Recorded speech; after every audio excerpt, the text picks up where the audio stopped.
And I can't hold it much longer. Gonna let go so I can be free. Yeah,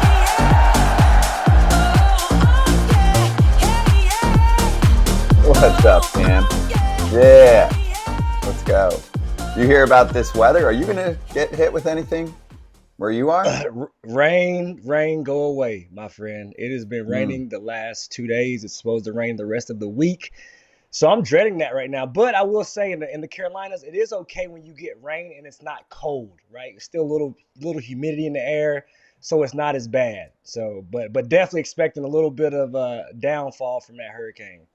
Yeah, hurricanes coming up the left side of Florida. We're in the middle, so We're going to get some gusty gusts, but we ain't going to get it bad. right. We'll Tomorrow, be okay. tomorrow afternoon. So if we disappear tomorrow afternoon, y'all know what?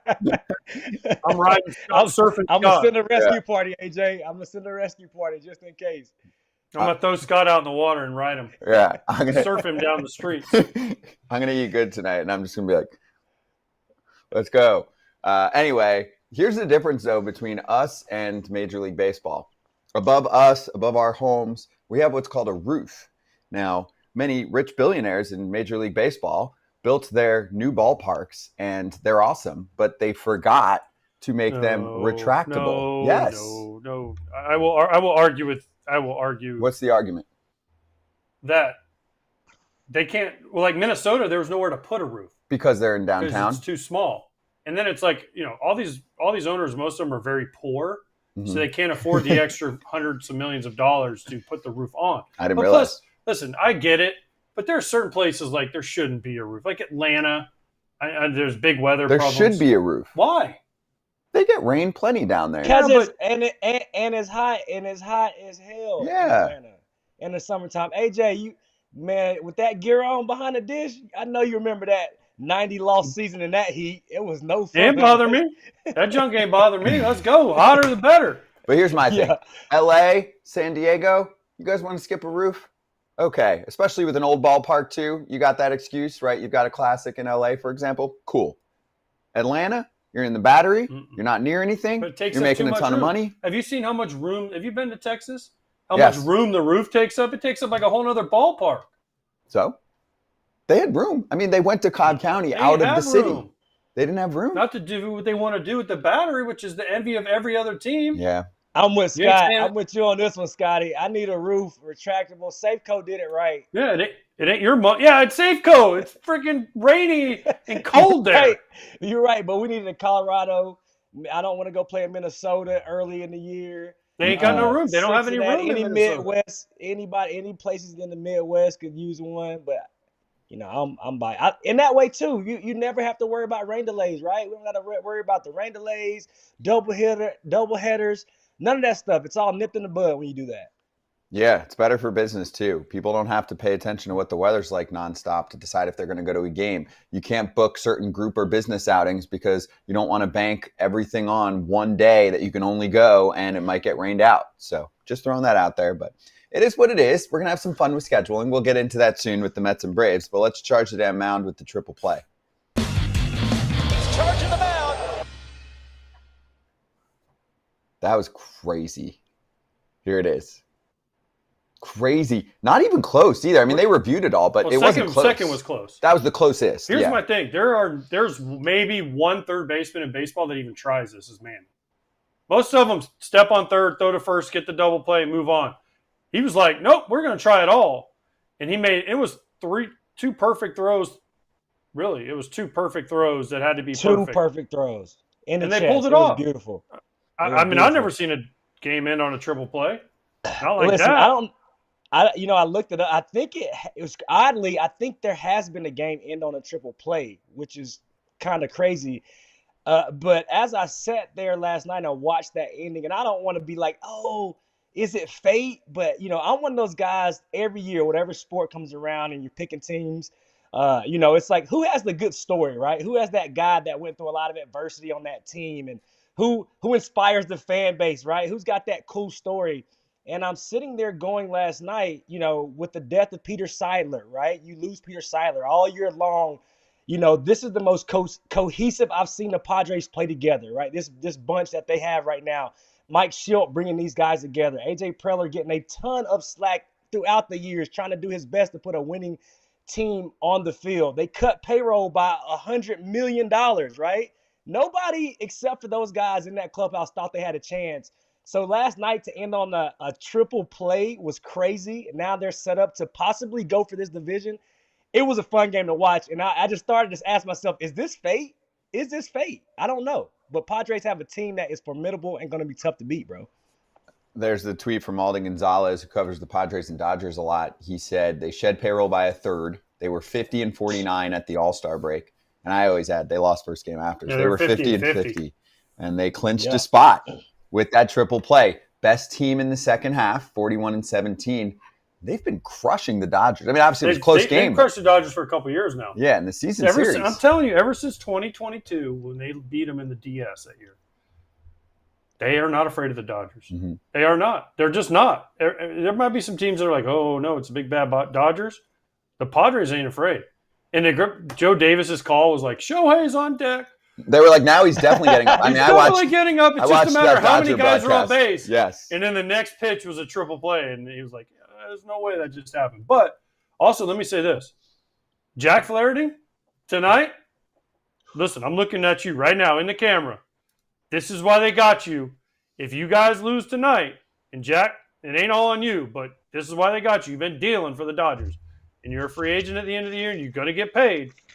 You're going to win one start. This is it. This is it. Let's go. Give him some length. If you're a Dodgers fan, you need Jack Flaherty to give you 6 solid innings, save some of them bullpen guys, and you got to figure out a way to get to Cease. Mm-hmm. But because tomorrow, you got faith for tomorrow? If you lose tonight and you're a Dodgers fan, no. You got faith with Walker Buehler? I mean, he's been throwing a little bit better. No. But he hasn't been great. I do not have faith. Now, Musgrove hasn't been great for the Padres either. But still like the Padres bullpen better than the Dodgers. Yes. Absolutely. And let me say this, too. And if the Padres sweep this series and they're tied at the end of this series, which is a real possibility, they own the tiebreaker. So they'll basically be one game up. And I know the Dodgers play Colorado and the Padres play Arizona. So everyone's like, oh, different matchup. Arizona's struggling right now, struggle bus. And Colorado's no slot. I mean, I know it's in LA, but it's still not a game where you're like, all right, because the Dodgers pitching isn't good enough to where you can look at the matchups, even with, I just blew the Japanese. Yamamoto. Yeah. Yamamoto, even I think he's scheduled to pitch in that series, but who else, right? You're going into the last game of the year with Knack pitching. Who? Well, if it comes down to that, you're like, do we feel good? AJ, I know AJ coming off rehab, we don't know where Yamamoto is going to be, right? We don't know if he's going to be the guy that we saw kind of locking in after his first outing. That's up in the air. You see Walker Buehler right now. That ain't the same Walker Buehler we got accustomed to seeing.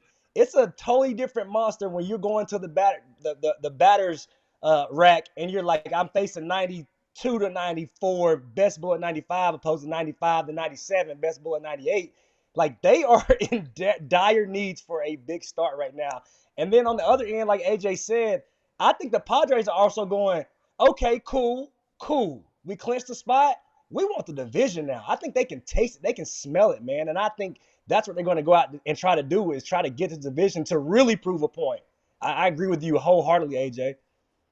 What a trade, too, in the offseason. Yeah, like, I get it. You had to trade Soto and shed payroll. Michael King has a sub-3 RA in 30 starts. Higgy's their catcher. Higgy has been great. Higgy has become their starting catcher. Mm-hmm. I mean, they got pieces in this that are big, huge pieces. This is, if you're AJ Preller, this is a trade you hang your hat on. Yeah, we shed Soto, but look at what we got back. And they got pieces that help. This is the kind of, like, when you make a trade as a GM, yeah, the Yankees got exactly what they needed, right? Yeah, they had to give up. Both teams won this trade, as far as I'm concerned. This helped both teams at their big league level win now. That's what you want when you make a trade. Mm-hmm. Good baseball trade. And listen, and think AJ, about this. Go ahead. I was going to ask you, AJ, and like a bullpen guy. I get goosebumps thinking about that bullpen. Do you want to see the Padres bullpen in the playoffs? No. They have literally five to six closers, right, who've all figured out how to step into that role and not let it affect them.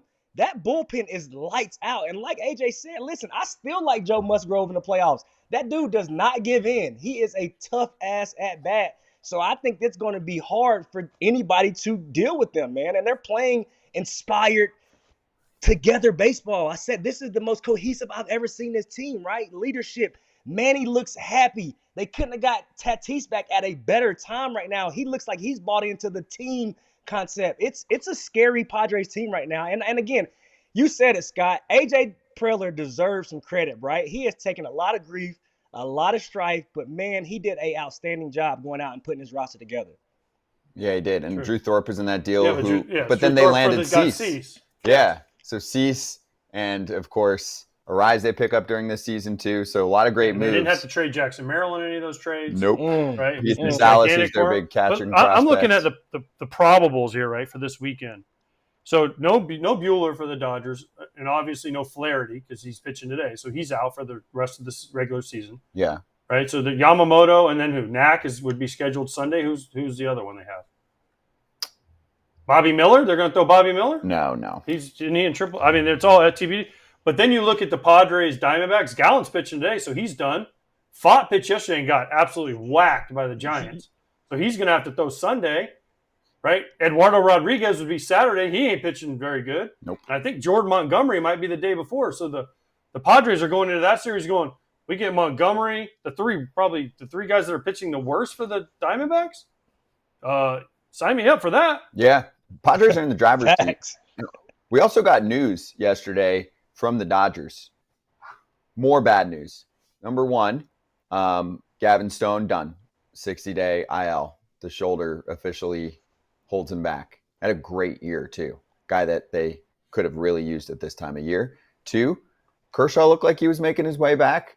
And now they said yesterday he's in a holding pattern. Currently no plans for him to face hitters. This is from Bill Plunkett. He's not pitching again this year. And they said Kershaw declined comment. I'll pitch when I can He can't pitch this year.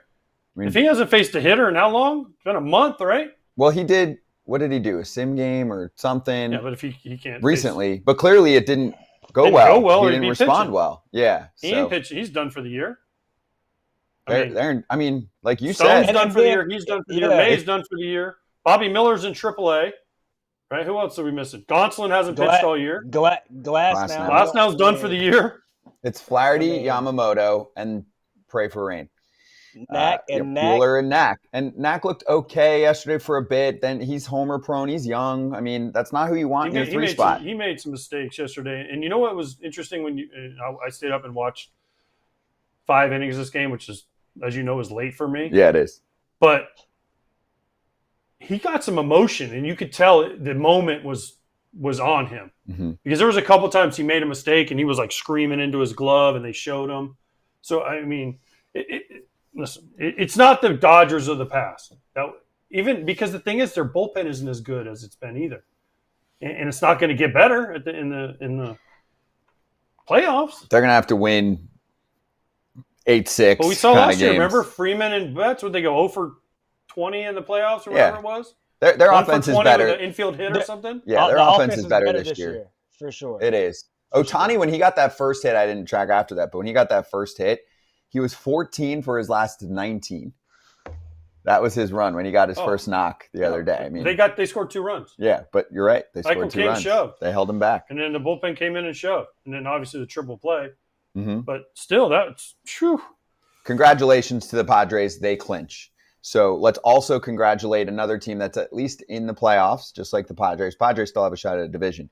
Orioles technically still do, but, I mean, the Yankees are almost there to clinch. But they fall yesterday, the Yankees, to an Orioles team that is now in the playoffs. You get to kind of press the reset button after what's been a pretty slow second half for them. Good game yesterday, a lot to it. Judge hit his 56th to everyone's favorite ball catcher, Zach Campbell, and Anthony Santander. I just want to point out Dude, his he's got like 44 44 homers. He He's gonna a get stud. paid. And they're not going to re-sign him. They're not. They He's gonna can't. get paid by someone I else. don't think they can. And Boston might be a good fit. Yeah, it's a good No, call. they need a right-handed guy. He's a switch. He's He's No, going to get more you wanna- bats lefty. You want to write? Listen, all their power guys are left-handed. The minor leagues, their guys are left-handed. Yeah, except for one. But Except yes. for one. But their top 3 guys, left-handed. You know what they don't have anywhere? right-handed Righty, power guys. yeah. Even right But now. who's that? But who's that guy out there, AJ? Like, I mean, like No. right hand. And I can't think off the top of my head. Most of these right-handed power guys are locked up. I mean, they might be I don't know. a year away from a guy like Nick Castillo. Alonso. I don't know How about there Pete you Alonso? go. There you go. I like that.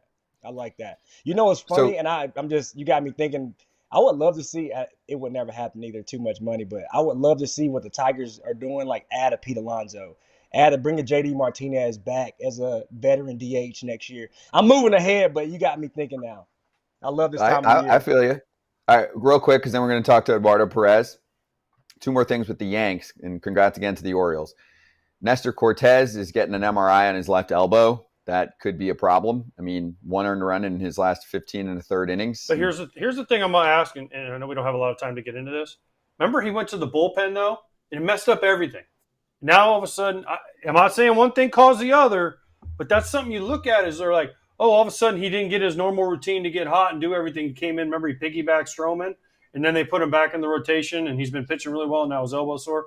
I hope he's fine, but I'm just saying that's something you can look at and say, why'd they do this in the middle of the year? And your velo's up a little bit when you're doing that. So I don't think it's a bad call at all. It's a great call. And then lastly, did you see Glaber in the rundown? And Judge called him out post-game. He said, stuff like that can't happen. We keep shooting ourselves in the foot with mistakes like that in the base pass, but it happened. We've got to move on and get ready for tomorrow. Judge was on deck, and they had all the momentum. Soto got a knock. They're down 1. They lose. Yeah. Guys make mistakes, man. Just I can't get on a guy for – I understand what he was trying to do. It was a throw, and he was trying to score. I can't.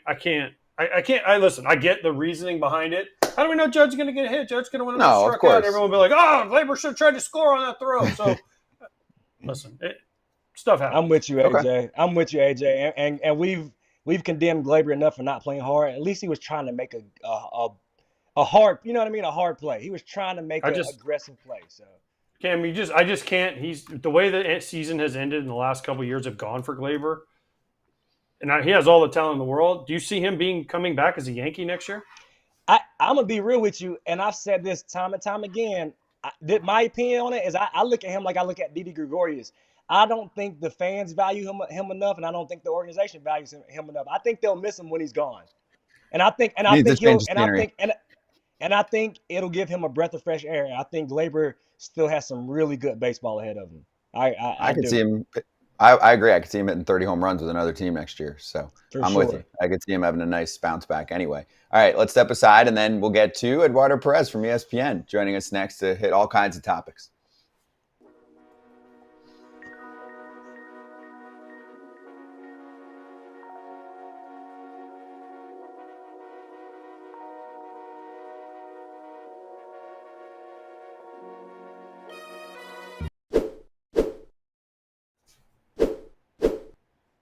So we mostly just talked about California teams, the Dodgers and Padres, and Viore draws inspiration from the coastal California You know where Viore's lifestyle. from?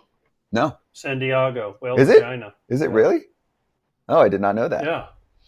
That's great. Yeah. I'm not even going to ask you, but what was the second part you said? Whale's vagina? I know what you're talking about. You've never seen Anchorman? Of course I have. I'm Oh. just doing No, it so that I think could hear it you say it stands again. for Saint Diego. No, that can't be true. San Diego. Well, I'm wearing it on our model today, so I wish. you Can like we get it. some foul territory? Viore, can we get some foul territory? That's bold. You want an FT Viore shirt? Yes, Woo. absolutely. I like it. You know, they say if you don't ask, it's an automatic no. I like it, AJ. You know me. I will clip off anything we say on this show, and I will send it to them. Yes. I can't make any I would promises. rock that junk like every day. Okay. I will ask them to see if we can pull this off. But others that stand out, the men's core short, one short for every sport, very breathable liner in there as well. So make sure you check that out. Oh, you've got the short. There you go. I don't know if we're AJ's in the got middle it. of doing a discount. Yeah, we are. We're When showing we the come back discount, on the but camera, though. when we come back on, we'll show. I did not realize that you had that today. Rarely do we get to show off the lower body portion of the Viore line, but AJ is rocking it for us today and has so graciously given his leg to the camera. It'll come. But anyway, 20% off your Jeremy first purchase. said too low. I can stand Too low. taller, Jeremy. Stand on the desk. I don't want to break it. 20% off your first purchase, free shipping on any U.S. orders over $75 and free returns at Viore.com/foul. That's Viore.com/FOUL. VUORI.com/Val, 20% off your first purchase. And at the finish line, see if we can do this. Oh, hold on. Wait, I got to go this way. There it is. Look, and There they're you go. lined. There you go. There's And the they're V. lined. And they're lined. If you like lined, Yes. best liners going. Core short. Some people don't like lined. Long. I do. Big fan. I like lined. How do you not invest in your happiness after seeing that? I mean, Big fan. Be right back.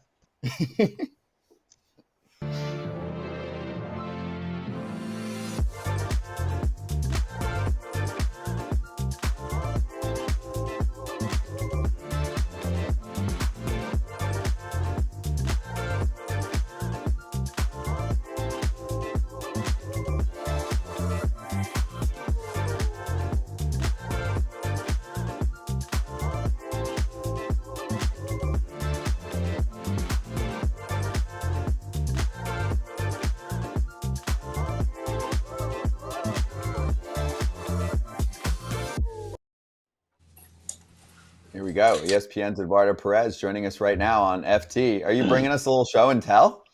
What's going on, fellas? What's up, dude? You know, I was like, I can't believe we haven't had Eduardo on this show before. We're almost 2 years in. That's our bad for not sending the invite earlier. But no, he declined. What? Nope. You He's gotta declined know? numerous times. I've seen him in spring training. I've seen him at the All-Star game. I've seen him Are you playoffs. calling me out? I've seen him. And one time I even texted him happy birthday to the wrong Eddie Perez. And I sent it to him instead of the mustached Eddie Perez. And so maybe that's why he won't. Maybe that's why it's the first time he's been on, because, you know, No. he got mad that I wished the other Eddie Perez happy birthday. But it's amazing how I have to follow your legs, though, right? You're showing off your legs on camera, Yeah. and I have to follow that. Pretty tough. Yeah. That's a tough Hey, one. Impossible to follow. I don't know. You did come back in with the guns. That shirt looked a little tight. I saw you. You like The that, guns huh? still- I saw you. I see you working. I'm working it. It wasn't fitting like a month ago. Now it's working. Wow. You know what? Hindsight's 50-50 now, though, instead of 20-20. Dude, I love that. I love that. You look great, Love it. and you're all for the playoffs. So let's start here. What wild card series are you getting? What do you want? What are you seeing? Man, I'm cheering for something with maybe a little San Diego with the Mets involved. But after watching last night, I mean, what's to stop San Diego from not winning that division now? It's kind of crazy. I think tonight's going to be really interesting to see what happens there. But right now, I'm looking forward to seeing Houston in the wild card, because they're a team that you don't see in the wild card. They're going to be hosting after the celebration in the American League. Love about we don't know what's going to happen with the Mets and Braves with the weather that's coming in also from the hurricane. So there's a lot of what ifs. Are they going to have to play on Monday? They can't get the game in tonight and tomorrow. All those questions are still up in the air. Yo, Eduardo, you talk about the Astros, and I want to stay in the AL. Their dominance has been incredible, right? Despite the trash cans and the buzzer. We're talking about 7 of the last 8 ALCSs. Here they are right now.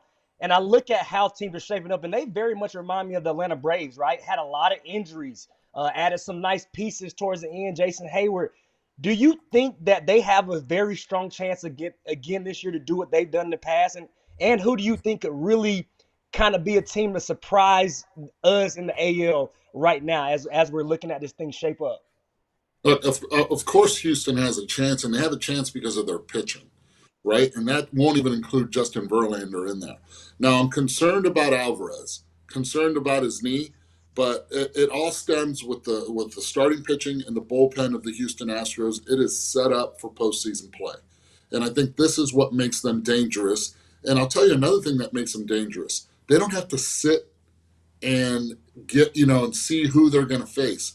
There's an advantage, I think, to a Houston Astros team to be able to play in the wild card, because they can still continue to play well. I mean, no team in the American League has played as well as the Houston Astros from April 27th on. Yeah, they started off really bad, but they've been solid throughout. And the surprising team to me, man, how can you not like what the Detroit Tigers are doing, right? These are hot teams that are playing. They're going to continue to play throughout the wild card. Yeah, they're going to have to go on the road to do it, but who's to stop them from being able to accomplish the improbable? And they played well. Carpenter's been phenomenal. Perez has been great. Sweeney has been a constant as well there. I like the team and I like the vibe and I love what AJ has been able to do. Now, just imagine that it could be the Astros versus the Tigers in round one. Ooh, that would be good. That would be good. Do I call you Eduardo or Eddie? Because I always call you Eddie, but I'll just never. Oh, yeah, you're good. My mom's not watching. If mom's watching, it's Eduardo. She's flying right now. That's why she's not watching. She's flying.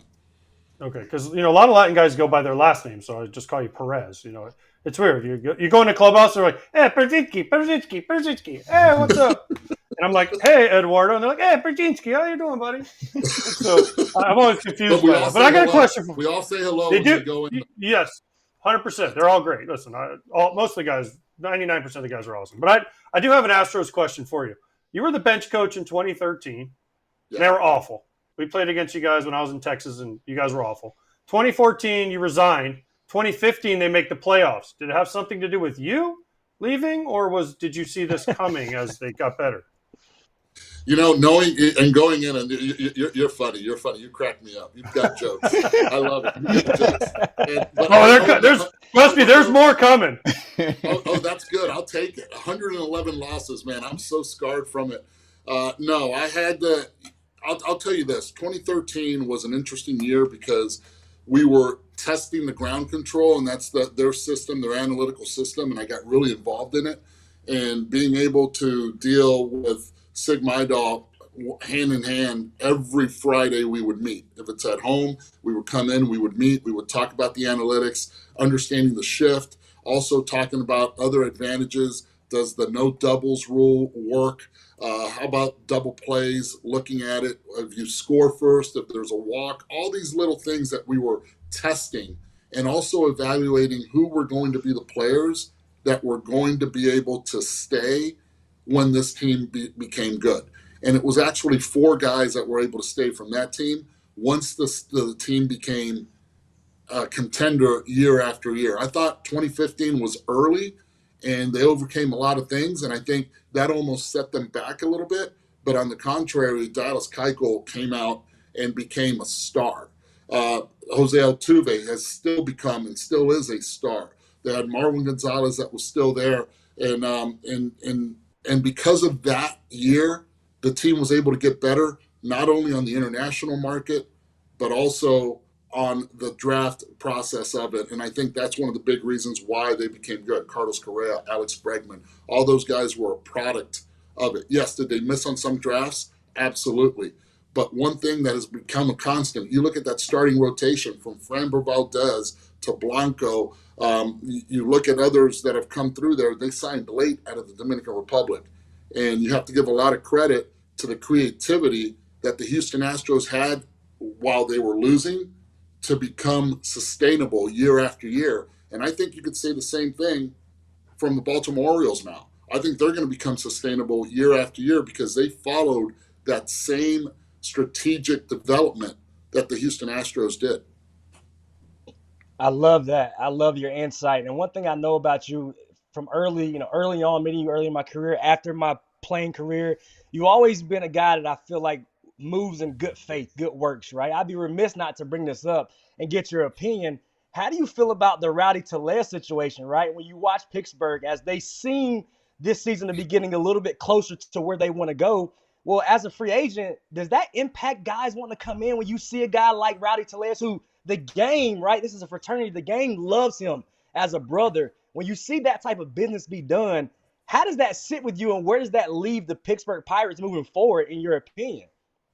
It's a tough business, Cam. It's a tough business. It really is. And look, it's unfortunate. You go in and you try to get to if it's vesting options or to the bonuses that you can get to. And this is real. This has been going on for years. I remember my first manager was Buck Rogers, and he would actually bring in the players and say, okay, what are your incentives? What do you have? What do you need to get to? He wanted to know what was important to the player so he can achieve it. He didn't want to deal with the front office saying, back in the day, it wasn't like, okay, the front office had so much control of what the manager was doing, putting it as an input on the field as we see now. Now it has become a serious business where the front office has to be together with the field management, and you have to understand it. And look, man, he missed out on, I think it was what, $250,000 that he would have gotten, or $200,000 that he would have gotten with 4 more at bats. But it's tough, man. You see it coming. I've seen it done before. It was unfortunate that this one came to light, but it's not the first, and I don't think it's going to be the last. And I don't think we should just pinpoint on one organization, because I think every organization at one time throughout the years have done what they did to Rowdy. Eduardo, listen, I agree with what you said. I remember Tom Kelly, when I first came up, was calling dudes in the office that were in guaranteed contracts saying, hey, how many innings do you need to hit your incentives? How many at-bats the guys need? The coaches would sit down and say, all right, this guy's got 92 RBIs. We'd like to get him to 95. He'll have to play. Like some of them made it, some of them didn't. But I remember Eric Milton was like 2/3 of an inning short, and they pitched him in the bullpen on the last couple days to get him those 2/3 of an inning. It was like $100,000, and it was cool, like, to see things like that. Now, I told the story before, 2015, I think it was, Atlanta Braves. Yeah. David Ardsma was like 1 inning away, or 1 appearance from like $150,000. DFA'd. Chip, see it, kind of like the Rowdy thing. And you're like, why? And then we, as players, we're like, why would you do this to a guy that's been so valuable? Yeah, we suck, but this guy pitches every day. He's our veteran in the pen. Let him be here for the kids. 100%. Look, I had a teammate of mine, Joe Oliver, Orlando guy, right? Zuka Joe. I love it. I call him Joey Bag of Donuts. So Joe had an incentive every plate appearance. It would be, so anytime he would get mentioned, so late in September, every time, and back then there were no DHs in the National League, he would come in to pinch hit, knowing that they were going to bring in a righty, and then all of a sudden it would be Lenny Harris hitting for him, and all you would hear, Joe in the back, is like, give me my money, put me in and take me out. I don't want the at-bat. I just need to get in the game. And he would get that game appearance, and that was like $7,000 every time he would. And he'd sit back in the dugout, happy as can be, never had to get an at-bat, but at least he got into the game. And look, that's just been part of the business. I did it while I managed in winter ball. What are your incentives? Okay, you have to hit 300. There was a guy that was hitting, I'll mention his name, Raul Gonzalez. He was hitting 294.5 or something. He was hitting like 299.4, and he got a hit his first at-bat. I took him out after the second at-bat because I knew what it was. And he's like, why are you taking me out? And he got all pissed off at me and telling me all that stuff. And I'm like, dude, sit down, calm down. And then when I explained it to him, he's like, he gave me a hug. I'm like, look, it's extra money for you. Take it. Hey, one last one for me, and we can't let you go. You talk about the Houston Astros, what you see in those guys, the Padres, the kind of baseball they've been playing. Give me your World Series prediction right now. I want to hear who Eduardo Peréz has in the World Series. Wow, man, this one's a tough one. But how can we ignore what happened last night, guys? I was up, and I'm here in the hotel room watching it. How can we ignore what San Diego's doing? The way that they play, they control at-bats. They don't strike out a lot. They put the ball in play. They don't make mistakes a lot, And I think that's what plays. That triple play to end the game, you have to love the energy and the pitching that they have. They addressed moves, and AJ and Cam, you guys can allude to this. When a team at the trade deadline, AJ probably gets a lot of credit for this. He made moves to make the team better. And when you're in that clubhouse and you're like, wow, we just got Scott. That was the most coveted guy. All the other teams are ticked off that now they don't have Scott. They had the advantage. I think they have a better bullpen than a lot of other teams in the National League. I would be not surprised at all if they represent the National League and the American League. Man, I cannot ignore if the Houston Astros can get through the wild card, it's going to be tough to beat them. It really is. That is a solid team, but Yordan Alvarez has to be in that lineup. If not, the Houston Astros won't go too far. Makes sense. Now, I know, Eduardo, that you only know about baseball, but I have to ask you this question. All right. How bad is Florida State football? I was there last Saturday. I'm concerned. Because right now I'm concerned with the offensive line. We lost a lot of guys from last year. Lost a lot of guys from last year, and we're trying to replace them. And obviously, transfer portal, you bring in guys, and do you create a culture? I think that's the hardest part, creating a culture, understanding how to read defenses, understanding how to read your teammates. One thing is practicing. Another thing is all of a sudden you have to go out there and you have to face Georgia Tech. You have to go out. We got to go to break, so let me sum it up for you. Let me sum it up for you real quick. They suck, and you paid $2 million for your quarterback. So suck it, Seminoles. I hope you guys lose every game. What about Hey, there's a guy in Colorado Hey. who I bet he could keep some real good players in state. You think? There's a guy in Colorado. I think he Prime could. can? Hey, You think Prime alma can? mater. Hey, he's going to be in Orlando. Who wants to go see him? I think they want to get it turned back around quick. Go get that guy in Colorado. I know AJ is the show, but is there any way to mute him temporarily here? Hey, Prime's in Orlando this weekend playing UCF. We're about to find out on Big Noon. That's right. There you go. No, it's going to be fun. Hey, by the way, AJ, where are you going to be? I need to know where you're going to be because I love your calls, man. Where are you going to be during the playoffs? I don't know yet. It depends because we don't until you guys get done. We don't get till the DS, and honestly, I don't know. It all depends. If San Diego wins that division, I mean, it all depends. It really depends on the Dodgers. I'm going to probably get the Phillies if the Dodgers are in, and if the Dodgers aren't in, then I'm probably going to get the Padres. Which, listen, Philly or San Diego, I mean, both are awesome. It's a win-win. It's a win-win. Yeah, no doubt. Yeah, I'm with you. Well, Eduardo, awesome catching up. Good to see you. Everyone can catch him tonight, 7 and 10:30. He's got the marathon shift. That's longer than an MLB game these days on ESPN. They're doing that whip around show, right? Yeah, it's different now. 3.5 hours. Yeah. My age, I need a restroom break, man. Cam, don't laugh, man. Tell him.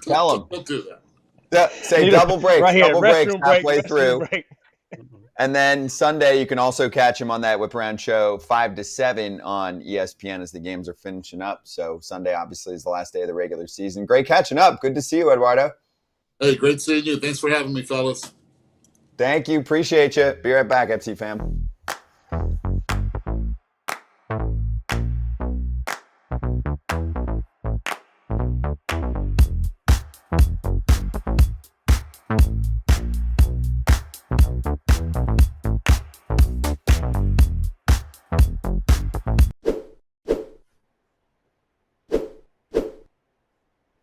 If you're feeling all nasally, tissues can help. Drinking some water can help, which AJ's displaying for us. But you know what really helps? Navage. Congestion from sinuses, allergies, a cold. Kratz is probably snoring right now. Oh, no doubt. Right? No doubt. If he's at the beach, he's snoring. He's on his third nap right now.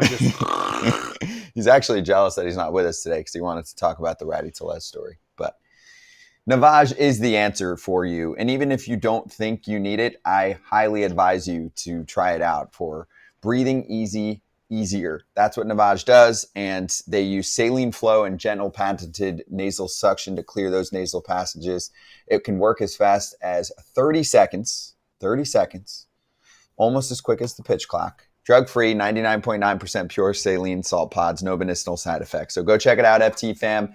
Hit that website, navage.com/FOUL. And when you do that, you'll go get yourself a starter pack, which has the nose cleaner, the batteries, the 30 original salt pods, everything you need to get yourself going. But then also you'll get yourself a cleaning kit as a free gift with the order only at the exclusive URL, navage.com/FOUL. That's promo code FOUL at navage.com/foul.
Better than box scores. We had playoff baseball last night between the Mets and the Braves. Felt that way. Felt that way for a few games. Obviously, we covered Padres Dodgers earlier, but it was the Michael Harris game.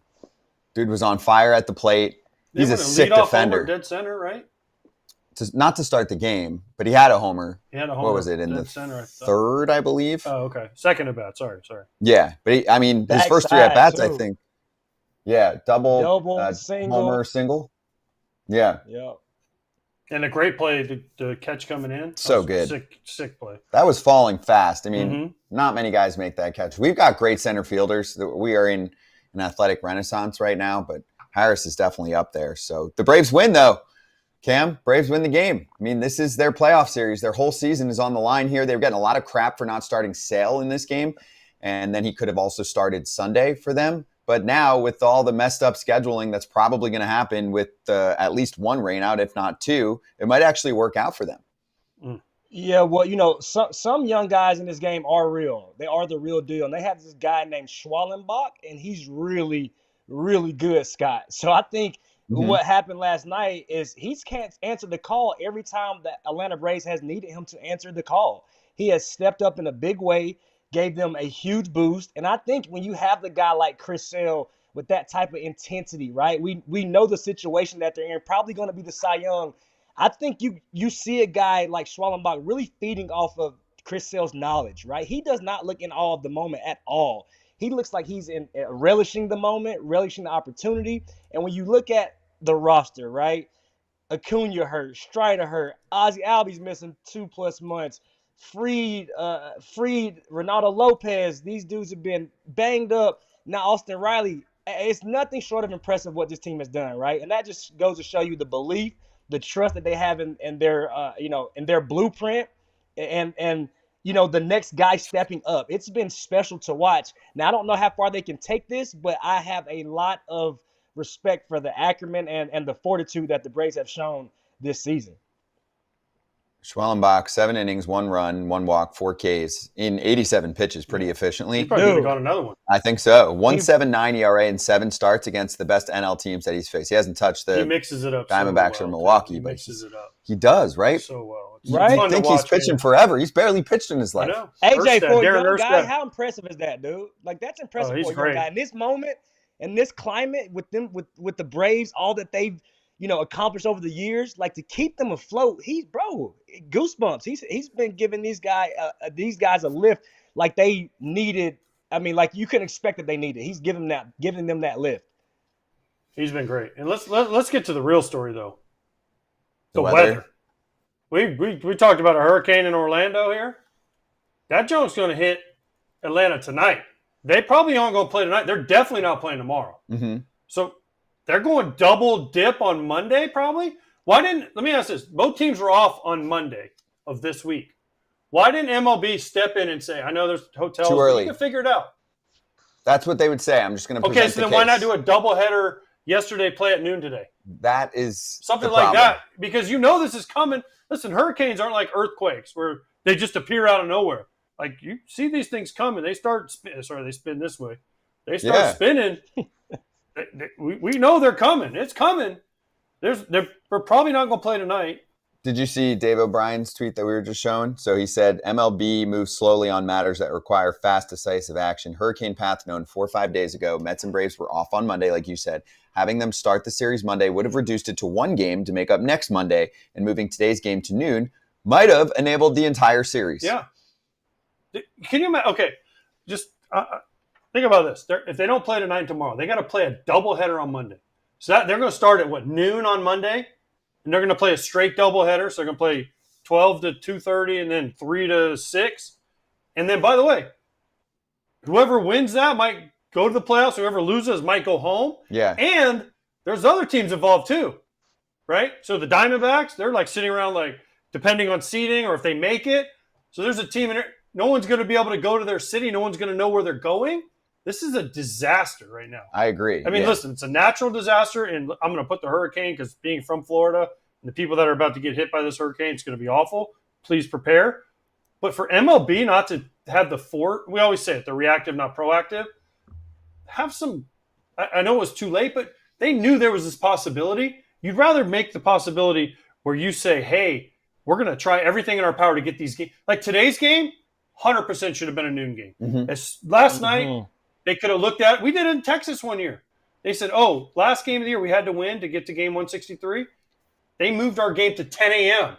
We played a night game. They said, hey, tomorrow's game, 10 a.m. Last out was made. Monsoon. We couldn't have played if we would have played at the originally scheduled time. Why wouldn't they do that? I don't get it. Like the Tigers played their game earlier yesterday because they anticipated weather issues and they didn't have a hurricane coming. I don't know. Yeah, that same thing, Scott. They could have did the exact same thing. But I'm gonna go back to what we talked about at the beginning of the the show. Scott, you know what would have fixed that? A nice little roof from the Billies. Oh, gosh. Nice little roof from them billionaires. I'm just saying. Hey, I know a good roof guy.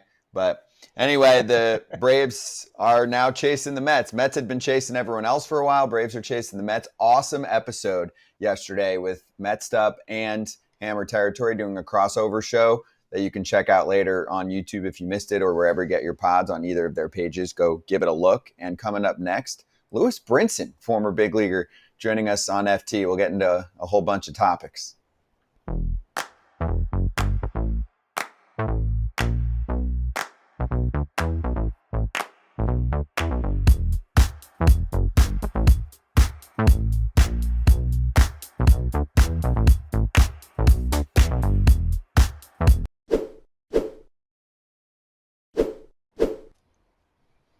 Okay, FT fam, this episode is sponsored by Manscaped.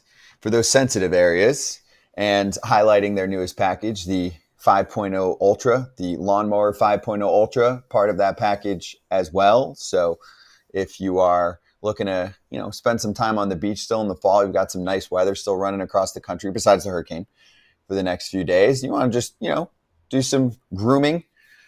Go for it, okay? Maybe get a little bit of help if you have to do a little work on the back. The 5th generation trimmer features 2 interchangeable next-gen skin-safe blade heads. Standard one for a little off the top, the new foil blade to go smooth wherever you need to go. Dual LED spotlights, waterproof, the whole deal. And when you go order at manscaped.com, they even threw in 2 free gifts to that Performance Package 5.0. That's the Boxers and the Shed travel bag. You've also got the new Buff Bundle, which includes their signature silicone scrubber and their body wash. So there's a lot that you can handle. Yeah. If you look like some of the people that you just saw on the screen there, see those little dudes? They had a lot of work to do. Manscaped. Boxers, toiletry bag, all of that. 20% off plus free shipping when you go to manscaped.com and use the code FOUL20, FOUL20. Join the 10 million men worldwide who trust Manscaped with the exclusive offer.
Lewis Brinson joining us right now, and we were just talking about hurricanes. You want to start off with the question Lewis, first of all, Lewis, thanks for joining us. Second of all, you're too young to even remember Hurricane Andrew because you were born after Hurricane Andrew. So you don't remember that one, which was like the biggest hurricane in Katrina, are probably the two that everyone remembers that were recent. But did you know, and I'm going to ask Cam this, I'm going to ask Scott this, I'm going to ask Lewis this. Did y'all know that a hurricane has not hit Tallahassee, where this one is scheduled to go, because they have a giant magnet? And the theory is that the hurricane gets right there, and the last minute they turn the magnet on, and it goes whoop, or it goes whoop, and it misses. It hasn't had one hit since they put this magnet in Florida State. Is there a real magnet? Yes. That's a real thing? Yes. Why doesn't everybody have AJ, one? but I always thought it was a myth. I didn't think it was real. I don't think That's that was what real everyone's either. saying. Like, is it in FSU? It's for sure. Yeah, it's like FSU. in FSU. It's like a big magnet, some electric magnetic something. It's for sure. I on don't know the whole thing. campus, for sure. Yes, but they say they haven't, since they put this magnet in it. They get like coming, like this one's coming right at it, and then it just whoop, whoop, it wobbles one way, and they never get like the direct hit. They might need to move that magnet and maybe diverting some of the Florida State football. I was literally about to say something about Florida State football. AJ, it might be diverting some of that execution. The field goals. Florida State Yeah, All football. them field goals they can't make. Yeah. That is crazy. I did not know about Google that. it. It's a very, all right. Now let's talk baseball. But yes, just No, you're good. Yeah. Lewis, great to see you, though, man. What have you been up to? Good to see you guys, man. Thanks for having me on. First of all, Cam, AJ, man. Just trying to pursue this, honestly, trying to get on and talk to you guys and different people about baseball. Was in Mexico for a little bit, played about a month and a half there. Wasn't for me. Came back home and just been pursuing and thinking about life after baseball and what's next. Want to get into broadcast. I want to get into podcasting. More to come on the podcasting front. But I want to do this. I want to talk about the game. I still love the game. I still love to watch it. And this craziness that's going on right now. So I've been doing a lot of that, and obviously a little modeling on the side, you know what I'm saying? A little golf. Trying to get my golf game right. So, yeah, but that's what I've been up to. Hey, AJ, I know if Lewis is modeling, then they definitely need to call me. So, I'm going to throw that out there now. Cam got one of my Now, my jackets brother- still. Hey, you know what, Lewis? It's getting cold, and I'm about to pull that jacket out real soon. Still bro. got one of my jackets. But, I want to talk about your experience, right? Your playing experience. You talk about Mexico. That wasn't for you. You played in the MPB, towards the end. Can you just talk about the difference in the experience, what you developed as far as, culturally what you saw, and just kind of talk about that experience for a second? Yeah, last year, one of the best years of my playing career as far as just the experience of it. Yeah, I played in Japan. I played for the Tokyo Giants for a year, and that was the best experience of my life, man. I wish I was over there right now in Japan. The food, the culture, the style, they're killing us in style. They're just the Japanese. I'm gonna say this, and this might be controversial. The Japanese are better than us. They're just better than us. Everybody needs to know it here first. They're doing things better than us right now, and always have. And there's a reason why Shohei Ohtani, there's a reason why Yamamoto, there's a reason why Yoshida, they come over here and they just dominate immediately, because over there they're just grown, they're homegrown, and they're just molded for baseball their entire life. So watching them work, watching their preparation, their body awareness, their attention to wellness, body wellness, is insane. The food over there is amazing. I haven't had a good steak since I've been back, and I've been to a couple of steakhouses, and nothing compares to their steak over there. But baseball-wise, the fans are in the game all game long. 50,000 a night at the Tokyo Dome, man. That place was rocking every single night, no matter who we played. And they show love every day, no matter if you're doing good, bad, or indifferent. We all know over here, some of the cities you play in, man, you ain't doing good, the fans gonna let you know. And if you're not playing well there, they just get behind you and try to egg you on and push you forward. But yeah, man, it was a great experience last year. Like I said, I wish I was still over there, man. I had so much fun over there and learned so much about the game and what it takes to be a big leaguer over there.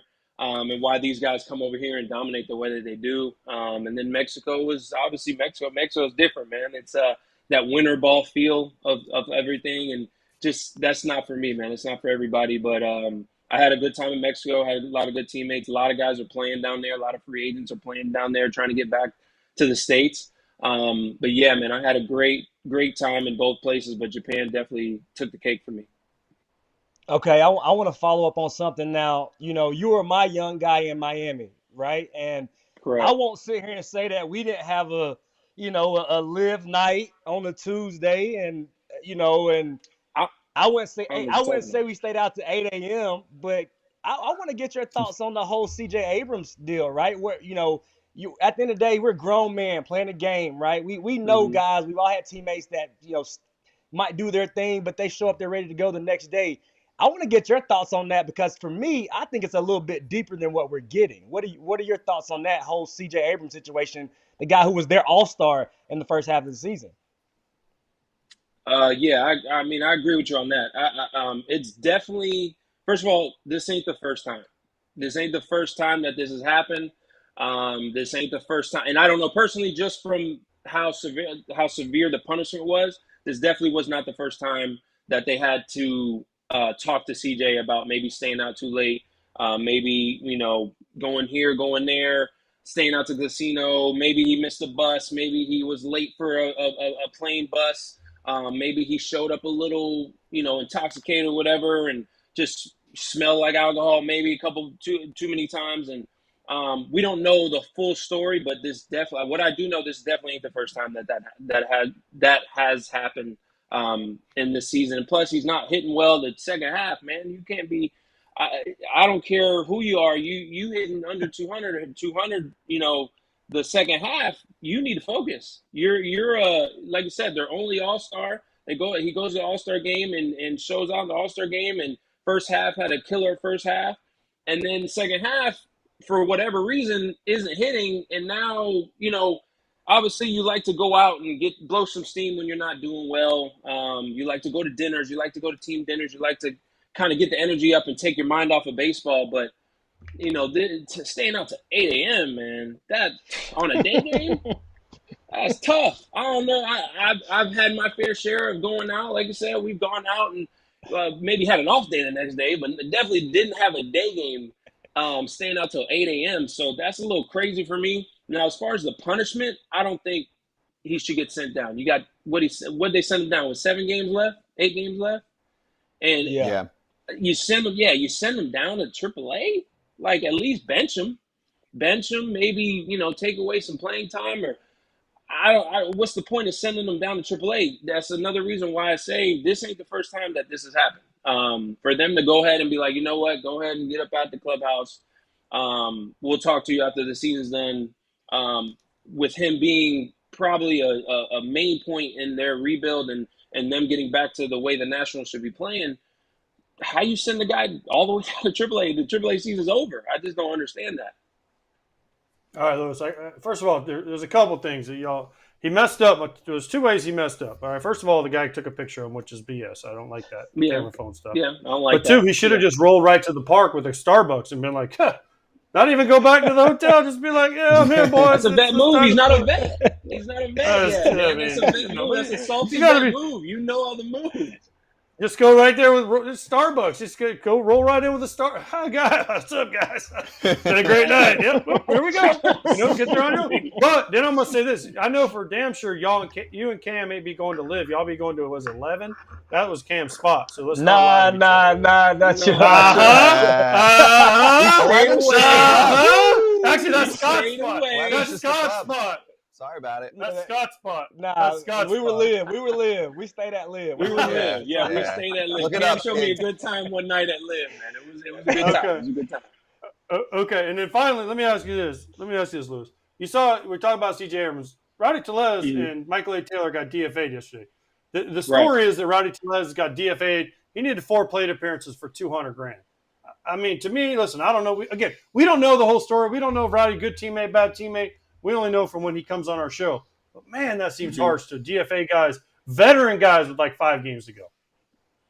Seems to be the trend, though, AJ. This year, especially this year, you see this offseason, man. Tommy Pham gets signed, with the season getting going. Like, he should not be a free agent, but that's beside the point. I know I've had guys that have been teammates with Rowdy before.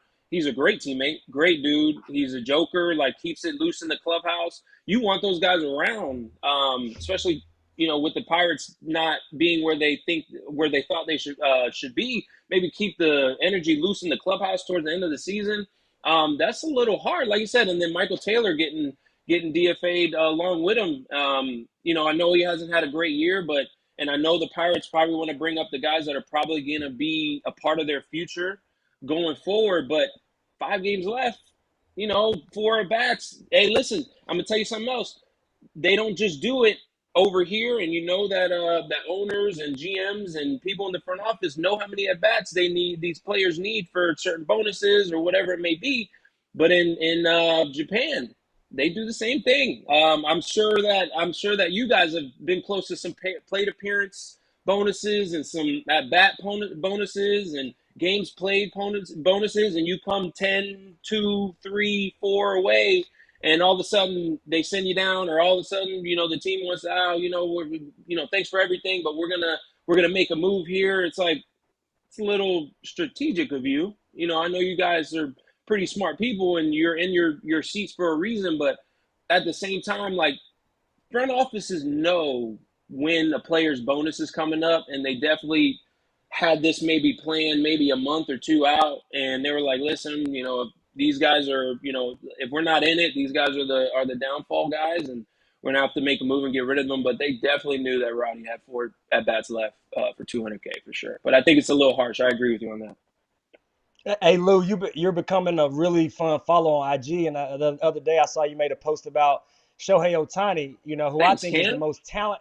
Who I think, yeah, for sure. I show my boys love, unlike some people, but we'll get to that. Shohei Ohtani, I think he's the most talented guy we've ever seen touch the diamond. It's hard to say the best player ever yet, but you made a really cool post. Touch on how special he is. You were a guy who, stands 6'4", 6'5", could run, could do everything on a diamond. How special is it watching what he's been able to do, not pitching this season? Yeah, the last point you made, not pitching this season. He's going through Tommy John surgery, and he's still doing this. Like, I get it. Playing a position is grueling. I mean, me and you run out there, AJ catching. You run out there, it's kind of tough to run back in from the outfield and, get your gloves on, get your gear on, and go up there and try to face 95 and get a hit. But still, man, this guy is making baseball look way too easy. Like, the game ain't that easy, but for some guys, it's a little easier than others. But he's doing ridiculous things on the field, and I think he can hit right-handed, dude. I don't know. We haven't seen it yet, but I wouldn't put it past him. But the fact that he's 50-50, we've never seen that before. I just felt like I needed to say something before it happened, because, I mean, it's definitely going to happen. He still has chances to go 60-60. Like, I wouldn't put it past that either. And then you create a whole nother club, and who knows who's going to reach that feat ever again. But what he's doing right now, man, I'm not shocked anymore. I'm not shocked at what he does. I'm not surprised. I'm amazed. But I'm not surprised when he goes out there and he hits 2 home runs in a game, and then steals 3 bags, and then gets a double off the wall, and then walks 4 times in a game. Like, I'm not surprised anymore, especially in that lineup, especially with Dave Roberts at the helm, especially in Dodger Stadium. I know there's a huge Japanese following in California. I know he's getting a lot of love, but again, coming and playing in Japan and seeing how those guys prepare and seeing how they're like so militant about baseball. The young guys over there, when Shohei was a young guy over there, he took 1,500 swings like these young guys had to take in spring training every single day. Get to the field at 6:30, and they don't leave till 5 p.m. And that's 2 months straight that they're doing this. And they've been doing this since they were, kids, playing baseball in high school and middle school and whatever. These kids are disciplined over there, and if you have the talent that Shohei already has, it's just going to take them to a completely different stratosphere like we've seen.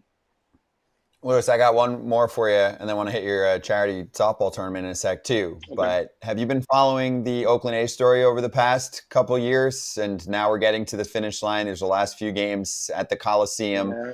The A's owner is the worst in all of sports, one of the worst all time, sends that letter out the other day with the misspellings and all of the BS that he put out there that we just uncovered yesterday and went down the line of what was actually not true, which was most of it. So what's the player perspective here? I mean, obviously most of the current players can't say much, but Trevor May is the perfect example. He was on the team last year, and then he leaves, and he just unloads on how much of a piece of crap that owner is. What do you think?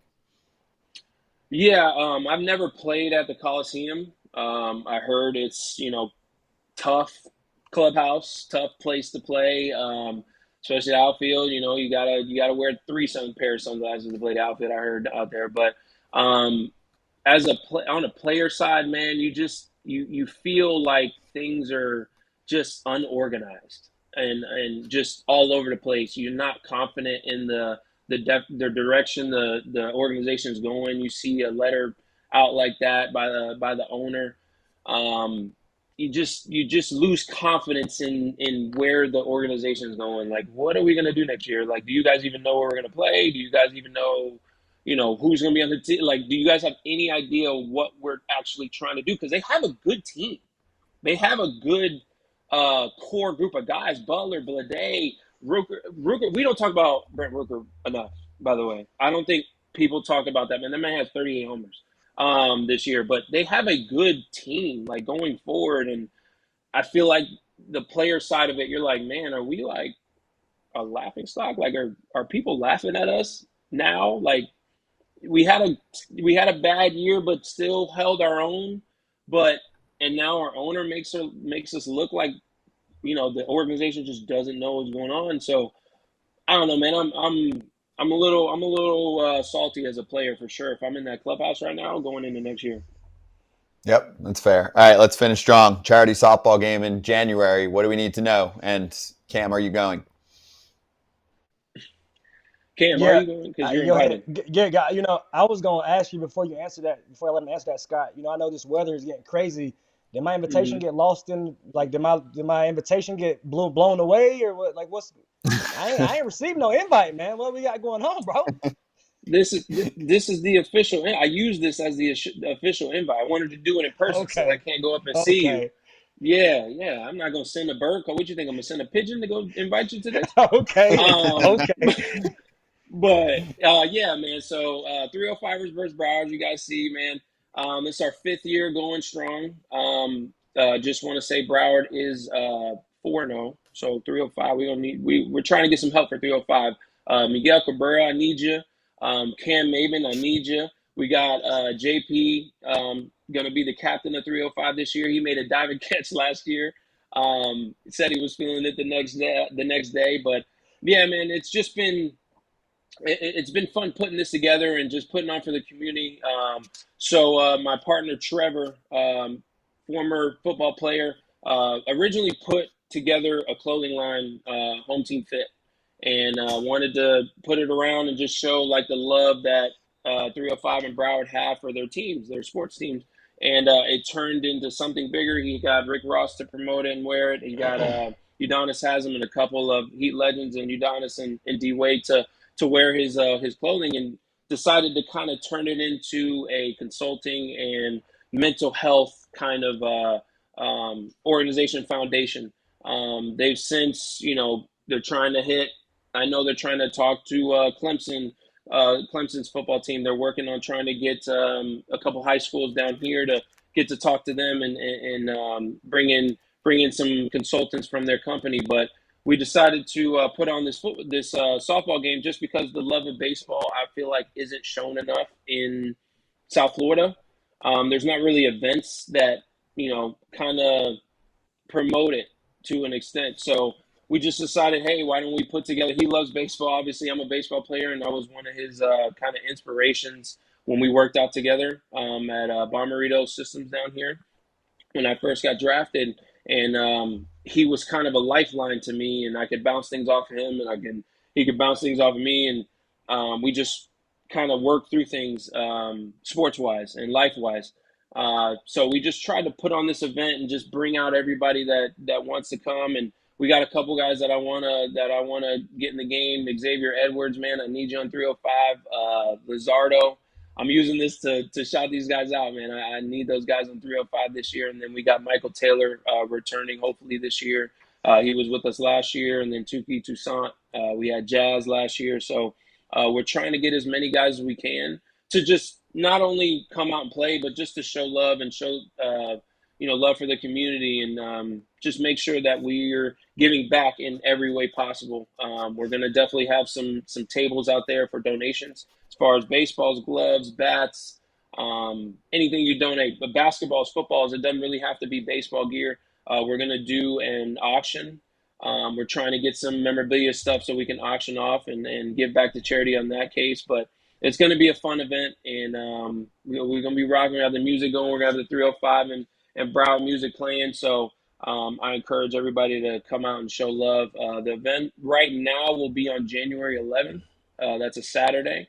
We're going to try to have it start around 2 o'clock, 2:30. We're working on some things before, but that'll come out maybe October.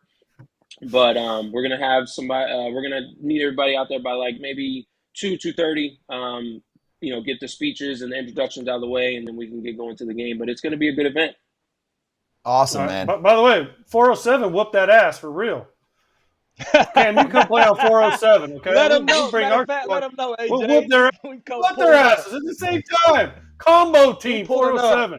Hey, listen, Hey, we let's make it a we round can robin, collab. AJ. We can Let's make it a collab. round We can robin collab thing. and have a 305 versus or a Broward 954 versus whoever, man. It don't really matter. Yeah. We can get it together. All We right. can get it popping. Make it a little regional thing. I'm into that. I mean, Battle of can- Florida. There's a lot of dudes that live up here I'm now. into that. All right. Maybe Yeah. for the 3.0, or whatever, the 6.0 version when we talk next year. So, or for 26. Yeah. But Lewis, that's awesome, man. We'll post this. Obviously, we'll shout it out to everyone too. So awesome to have you on, man. Really enjoyed it. And we'll catch you again. We'll catch you again soon. Okay. Perfect. Thank you guys, man. Appreciate it and love what you guys are doing for the game, man. It's awesome. Thank All right, you. brother. That was great, man. Appreciate you. See you, All right, Lewis.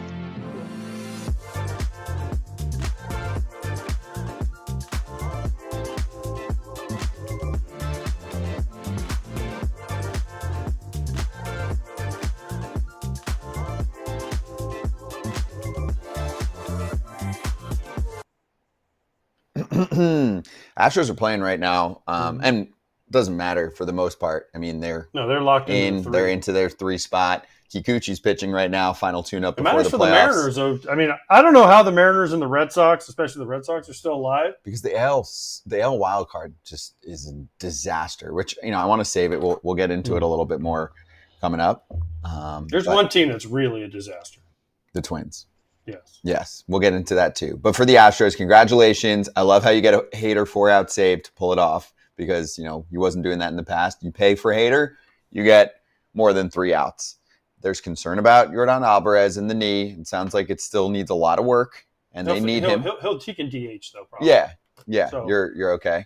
And then Kikuchi's pitching now. I don't think they've lost in a game he started. No, they've been really. Also, let me say this: last night's game, Fromber, they fell behind 3-0 quick, and came back to win that game. So that was a big win, and it's kind of set the stage for what's been happening with the Mariners. They lost the Mariners game. Larry Stone, who covers the team, Cam, man. he goes, the Mariners lost a 1-run game. They couldn't score from third with 1 out 3 times. That is the 2024 Mariners. Exactly. The only person or people I feel sorry for this season is the whole Seattle Mariners starting rotation. I mean, Uncle, like just a little bit of run support, and that team could have been, I won't say special, but they could have done something a little bit more than what they were able to do. They're going to have to figure out how to revamp that offense. Listen, AJ, I don't know, and I know you'll say AJ probably disagree with me, but I really feel like that feel gets in the player's head, especially nowadays with the game where the game is going. Guys not being okay with being gap to gap guys, line drive guys.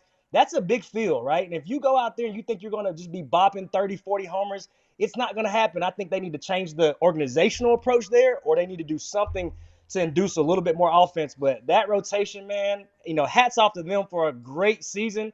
But, man, no run support at all. Listen, I'm so sick of hearing this, Cam. I'm sick of hearing this, man. I watched Brett Boone, Mike Cameron, Edgar Martinez just flick balls out of that park. The Now, Yankees the Those other dudes day. were also, but hold on, but 11 those runs dudes were one game. also, and my point though, those dudes were also good hitters, AJ. You were a great hitter. Like now it's feast or famine. You guys also know how to put the bat on the ball. So my point is, that's where as an organization, you need to go get some guys who can put the ball in play instead of just thinking it's all homer or bust. All the guys you named, they could hit for average, even though they were boppers. So go get some guys that They know how to need play to- the game of baseball again. They need to watch the Guardians play.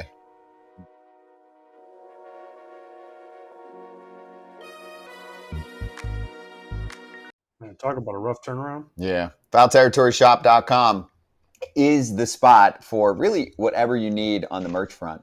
Multiple versions of hats, including the trucker hats, the polos, the hoodies, the softest t-shirts, the stickers, the coffee mugs, the wristbands, and more soon.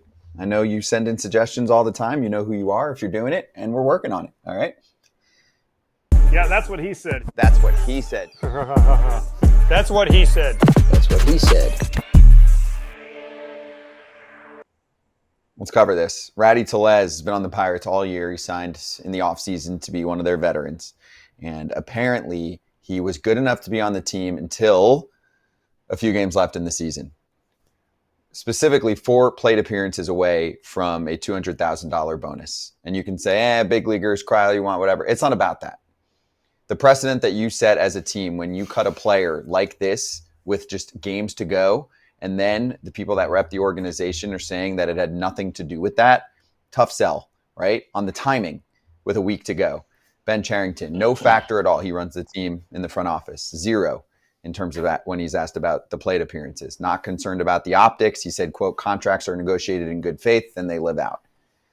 Meanwhile, Jason Mackey covered this great for the Pittsburgh Post-Gazette. He's been on the show before, and he's like, fans just want to go one summer without having punching bag status, and they just can't pull it off right now.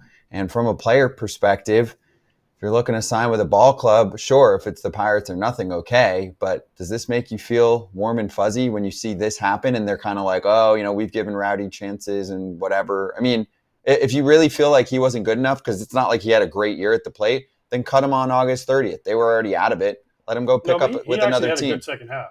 Right. So what is it? He wasn't good enough in the second half, even though he was good in the second half, and now you just decide with games to go. Like, let's just call a spade a spade. You cut him to save $200,000 because your owner made you do it. Period. That's the entire thing. There's nothing else to it. If you're a GM, you're not allowed to say anything. No, you're not allowed to say anything because it would cause a grievance. What would be behind it? Was there an incident? Because if there was, they should say something. Hey, something happened. And obviously we'll talk to Rowdy at some point, but there's games to go. How are you going to talk me into a performance issue with games to go? Do this weeks ago, and then no one gives a crap. And listen, I'm with you from a standpoint that I really believe there's no stat in character. I don't get saving 200,000, but when you look at what the Pirates are able to do, right? They were way more competitive than I think a lot of us thought. At least what I thought in the NL Central. And you can't tell me that I don't think Rowdy Tellez had a little bit to do with developing a little bit of that fight culture, that we're going to play together culture. We had him on here enough to know he's a team guy, right? So even as close as they were this year, I do believe Andrew McCutchen, the Rowdy Tellez's, those guys help build that culture that they're trying to get closer to building. So to do that, for me, I would love to hear the taste that it left in his teammates' mouths, because we talk about it being a business. AJ's been through it. I've seen it happen to guys, but it doesn't sit right when you're a peer, man. It always feels like it's bad business. And for me, if I'm not a guy signing a multi-year deal, I'm seriously questioning and thinking about, okay, is Pittsburgh a place that I want to go to showcase or audition for 1 year? And if it doesn't all go perfectly, hey, how will they treat me? That's something I would be asking myself if I'm a player. Yeah. Listen, we Eduardo Peréz came on, told stories about guys. I've seen guys. It happened to me once. It happens, man. It does. It happens. Mm-hmm. And listen, if they go out and try to sign a veteran next year, he's not going to go, oh, man, they screwed Rowdy Tellez out of $200,000. He's going to be like, I'm going to get those $425 and get my $200,000. Or maybe adjust the incentives. You see what I'm saying? Less incentives, more guaranteed. I mean, listen, as much as it sucks for Rowdy, and I text Rowdy yesterday, and he just said it happens, and you don't like it, play better, right? Sure. Which is ultimately the thing. Yeah, it sucks for him, but listen, in the grand scheme of things for Rowdy, hopefully $200,000 doesn't make or break his life. And for the Pirates, yeah, I get it's bad optics, but it happens. They want to get Palacios and Peguero time. That's it. They didn't start yesterday. Huh? They wanted to get him at bats. What am I saying, Scott? Like, no, I mean, what do you think happened, though? We beat this. We beat this and beat this and beat this. I get it. It sucks. It happens. In your heart, why did they do it? What happened? We all know why they did it. The owner called the GM and said it's $200,000. Listen, you're a conspiracy theorist. You don't believe that? No, I don't believe that. You really don't think that the owner said $200K off my books, please? We're aware of, and this is just because it's Pittsburgh and because everyone calls him cheap. I just think that he is cheap. Biggest contract he's given to a free agent is Russell Martin, whatever, 2 years, $17 million or some crap like that.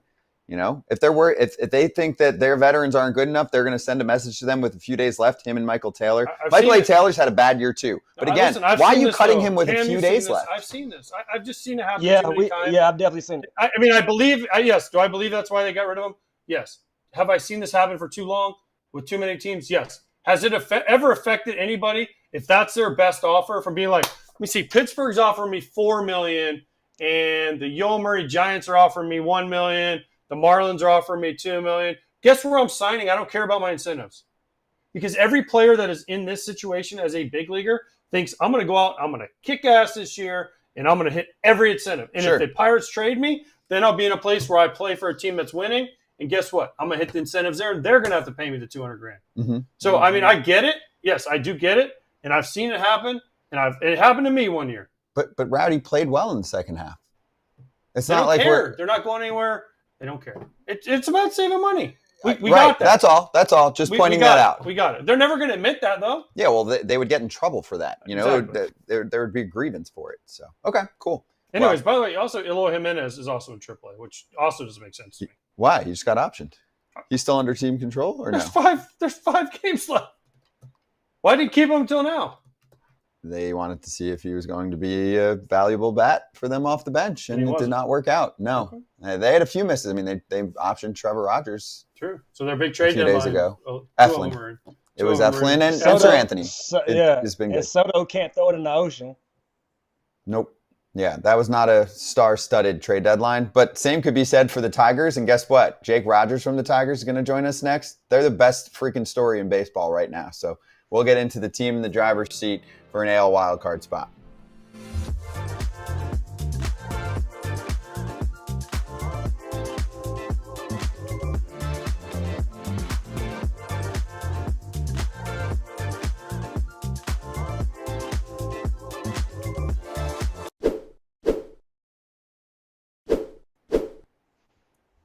Cam, do you know what AJ loves more than anything on this show? I don't know if you've ever heard this before, if you've been on for this. Do you know what he loves? When you're not here? Oh, that's one. Oh. This is a different one. Role play. Loves role play. Loves it. Loves when suddenly the phone, okay? And I'm like, wait, I can get pristine wireless for $15 a month with the purchase of a 3-month plan? Hold up. Let me tell my friend that I'm sitting next to. Do you know about Mint Mobile? I know all about it. What? What do you know about it? Great deal. It is. I'm waiting for you to pay for it. It's an easy switch, too. Longest part of the process, you pick up the last spot and you do the breakup, okay? And you just say it's not you, it's how much you're charging me. So to get started, go to mintmobile.com/territory. See? He loves that. He loves this skit. You'll see right now all 3-month plans are $15 a month, including the unlimited plan. They come with high-speed data, unlimited talk and text on the nation's largest 5G network. And Ryan Reynolds is part of the party. You've probably seen his commercials. He's a big Mint Mobile guy. I asked Mint Mobile the other day. I was like, can I talk about Ryan? Or, like, does he own his name or something? They're like, no, talk all about him. Dominating those commercials better than you guys. I'm like, thanks. Can we get Ryan on the show? Actually, it's a good idea. Let me find out about that. That would be sweet. That would be sweet. So anyway, 3-month premium wireless plan, $15 a month, mintmobile.com/territory. Cut your wireless bill to $15 a month, $45 upfront payment required, equivalent to $15 a month. New customers on their first 3-month plan only. Speed slower above 40 gigabytes on unlimited plan. Additional taxes, fees, and restrictions apply. See Mint Mobile for details.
I thought we were going to be, crossing fingers, biting all kinds of fingernails, the whole deal on a Sunday, seeing if the Tigers can squeak out getting into a spot. We might not even get to that point here. Talking to Tigers catcher Jake Rogers right now about a team that is 2 games clear of the Twins on the outside looking in and currently even with the Royals. He's smiling, shaking his head. Jake, how do you describe the last few weeks for your team and for your scoreboard watching experience? Yeah, I mean, it's been a wild ride, especially the last month, man. We've been playing good ball, honestly on both sides of the ball. But yeah, I think for the first time, we're kind of here, in the last couple of years, kind of in the fight and in the hunt, and it's been an incredible, honestly, an incredible month just to, catching and seeing these guys play and and all that. But yeah, it's watching these other teams and rooting for other teams is definitely a new experience of mine. But man, it's been incredible. Hey, Jake, aka Rake Rogers, I've seen it all, but very solid mustache, by the way, bro. This is one of your more solid mustache jobs, and I've seen them all. Hey, it's wild, man. I haven't trimmed it at all, so this is all. Are we on that like? Hey, where the boys are flowing, we're vibing. Like we're not trimming that. I mean, it's just straight up. It's just all natural feel right now, right? Yeah, it's getting long. I'm eating it with my hamburger. It's it's definitely not the best of situations, but yeah, it's definitely a no trim situation though. Yo, I want to ask you, man. We were teammates. One of my favorite teammates, honestly. You come from the class of team grinder. You know what it's like to have ups and downs, man. Was in there last year with you guys, following you. I go back to August 10th. You guys are 8 games under 500, man. What has changed, bro? I know AJ has a ton of confidence. I know his communication is one of the best in the game.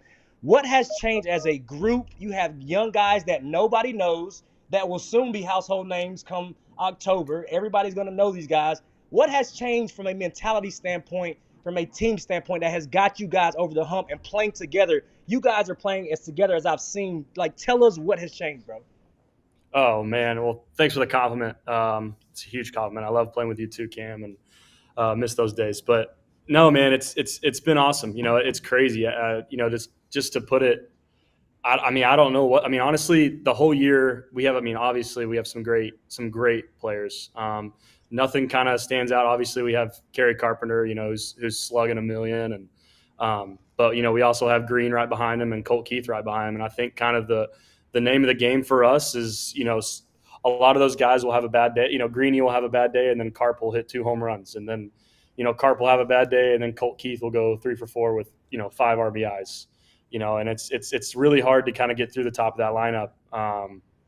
Not to mention Parker's been going off, and it's a lot of these guys, a lot of those lefties up there, man. And Matt Vierling, we just got a bunch of gritty players, and it's kind of been the headline for us is these gritty Tigs, and it's kind of fitting. We have a bunch of gritty guys that are ready to go, and at any point we can change the game with one swing, and I think that's kind of what I've noticed. And on the offensive side of the ball, the defensive side of the ball, we've just been doing pretty good. And our pitching staff, AJ is putting our guys in in opening roles and using the same guy that's opening, closing the game out.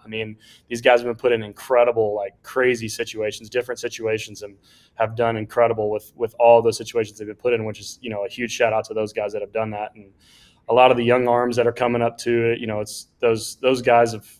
Honestly, it's just having Scoob is also obviously a huge win there, and but our pitching staff has just kept the score low, and we're grinding out a couple wins late, and our big days, our big offensive days, we kind of give the pitchers a deep breath. But yeah, it's been good. All right, Jake, let me ask you this. First of all, you keep saying AJ. I appreciate all the great compliments you've been giving me. So we had Hinch on last week. We had Hinch on, and I told him, I'm like, you're Hinch, okay? I'm AJ, you're Hinch, okay? So when you see him today, just walk over and say, "What's up, Hinch?" See if he can. It'll definitely throw. Say Hinch, I was on foul territory today. Now I get it, and he'll just start laughing, okay?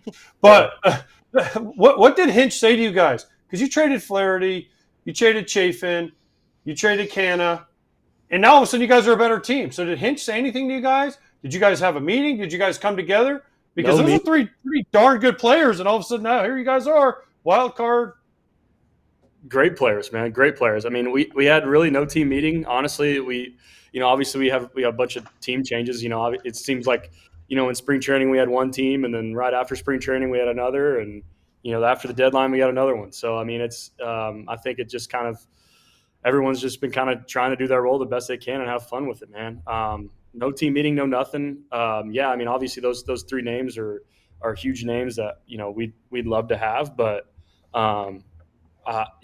honestly, like I can't even describe it. Like in spring training, we thought we were going to be good, and that was the truth.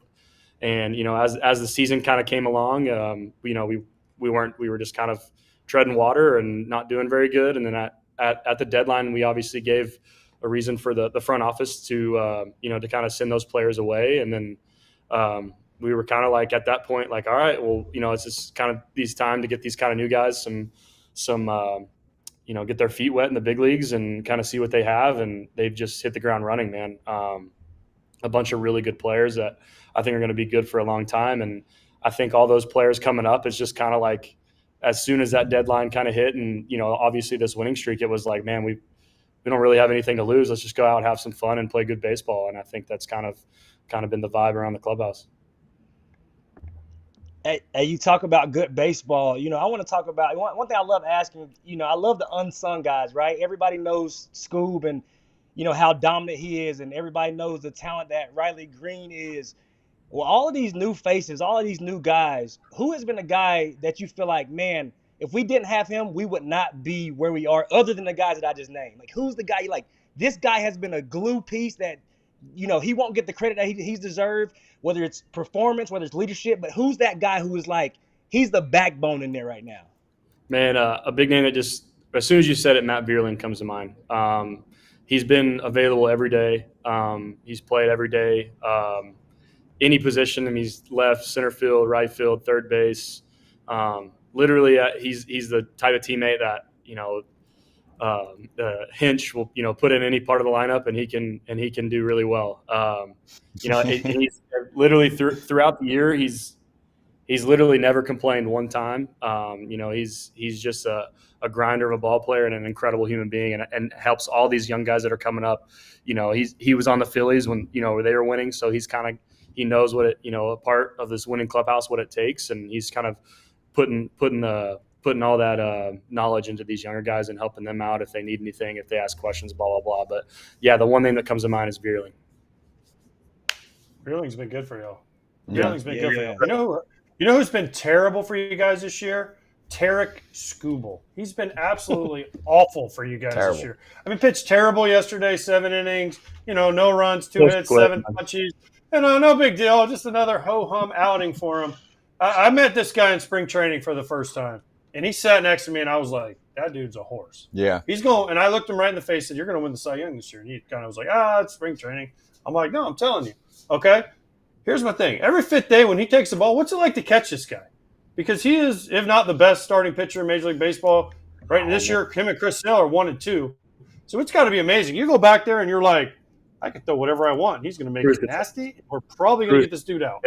It's like, it used to be fingers, but now it's buttons. But it's like, no matter what button I push, it's, it's like, good luck, really. I mean, he's got 100 in the tank. He's got this, incredible bulldog mentality of like, here it is. And I think that's kind of what his mentality has been all year, is like, hey, look, here's some pitches. Here it is right down the middle. I mean, his zone rates are incredible on all pitches.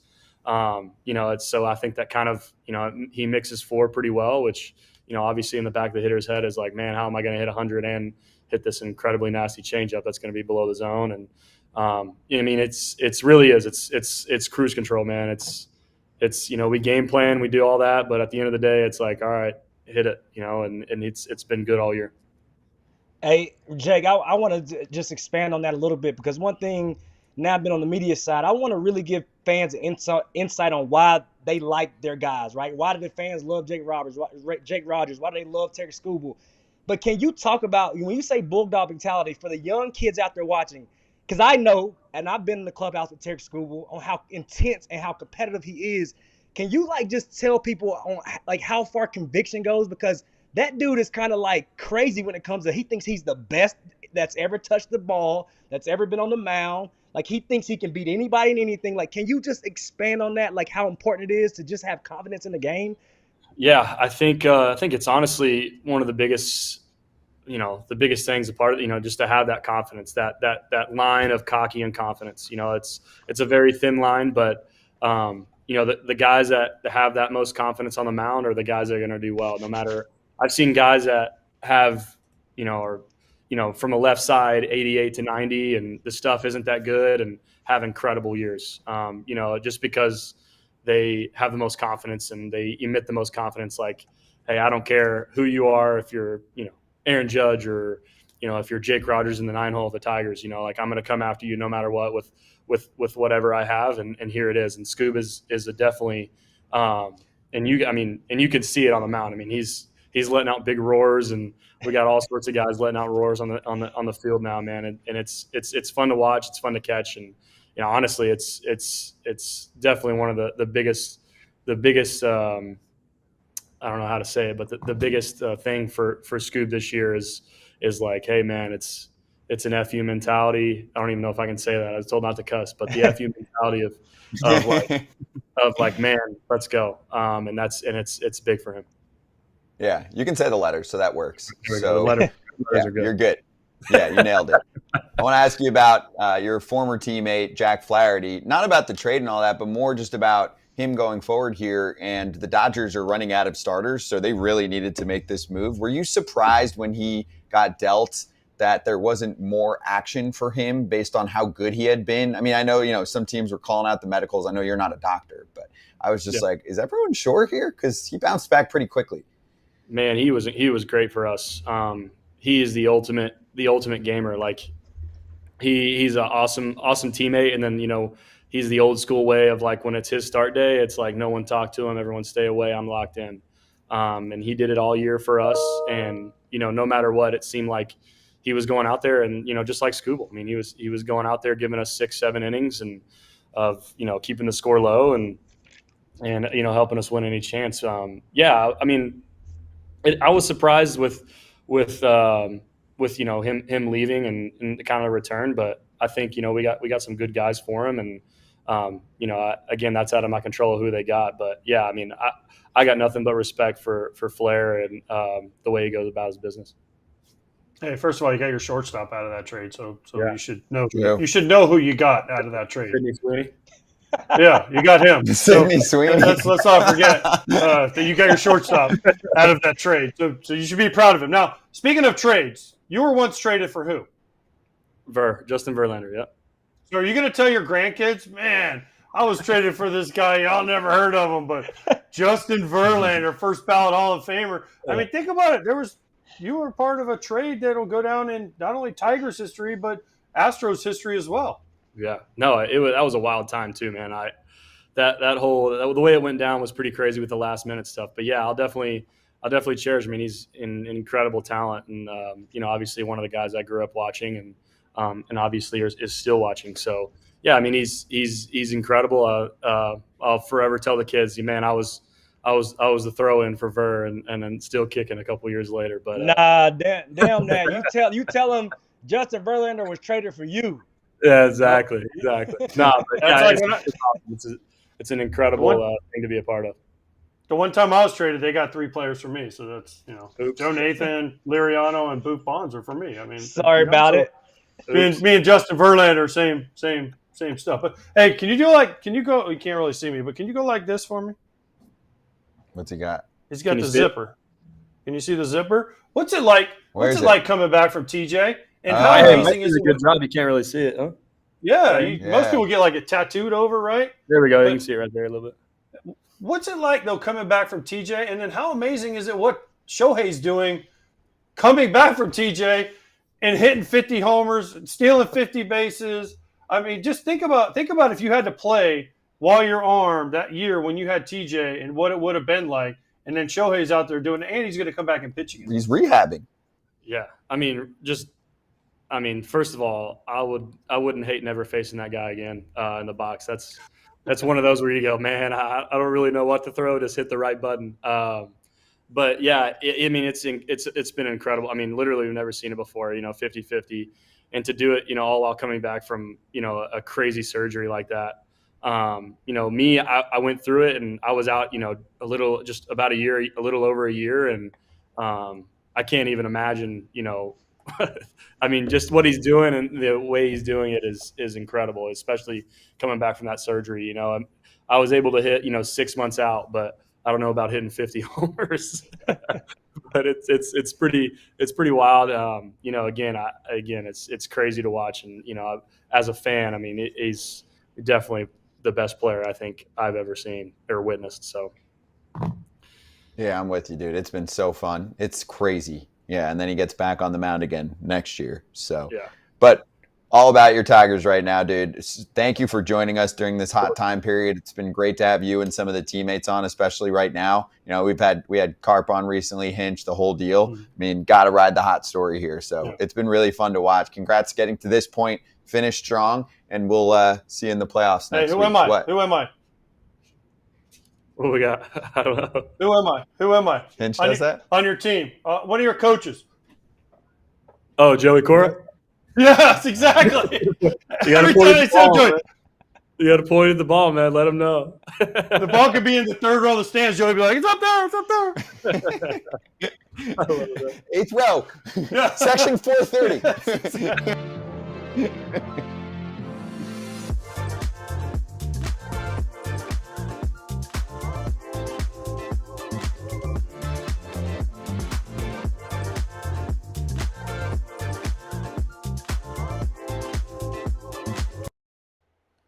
That was awesome. Great combo with Jake Rogers. And now let's answer a fan question from earlier. I promised Bart I would ask it.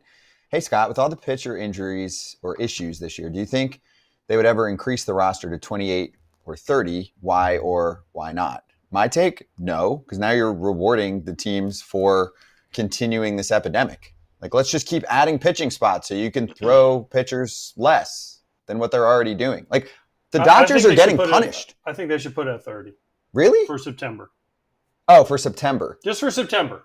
But I don't know if he was asking for September or in general. I think he was talking in general. September. But I think they should put it at 30. I don't know how it worked out for Cam, but my first big league time was a September call-up, okay? Mm-hmm. And it was invaluable for me to get up there for that month. And I got, 10 at-bats, but I got to learn. And I was around guys, Paul Molitor, Terry Steinbach, Bob Tewksbury, Otis Nixon. Some great names, right? Yeah. But to me, and then you run into situations like the Astros clinch, the Orioles clinch, all these teams clinch, Phillies clinch. Guess what? They got to play their dudes. They don't get a day off. The Astros are playing right now. They clinched last night. Now they got to play all their guys. Adding two more, I know it's at 28 right now, but adding two more, maybe an extra catcher, maybe an extra position player, whatever the organization decides, but it's a reward for a guy that, and I'm not agreeing with calling up 40 like it used to be because I thought that was crazy. But add two more, you get to reward two more guys. And what cost the big league team? What, $100,000 maybe? Pirates won't do it. Well, yeah, but that's their own discretion. I'm kidding. Yeah, but I mean, AJ. I think it helps. I think it helps save your guys at the end of the day. I think from a health standpoint, going into October, I think it was going back over my recollection of it. It was imperative for guys to bring up those extra bodies, those extra arms, especially if you get a late lead. Hey, get off your feet, whatever it may be. I think that was huge, especially trying to keep bodies afloat and the way the injuries have piled up this season. September call-ups with the 40 men was insane. No, that was ridiculous. They it was did bad the right ball. thing getting rid of that. Yeah, they did. And nothing will happen for a few years still because this all has to be collectively bargained because you are technically adding money, and that's how our sport works. Just saying. They won't do that on the short term. That has to be bargained. Right? 100%. Yeah. Of course. Yeah. Okay. Welcome to baseball. Yeah. It's all about winning and nothing about winning. Exactly. It's all about litigation.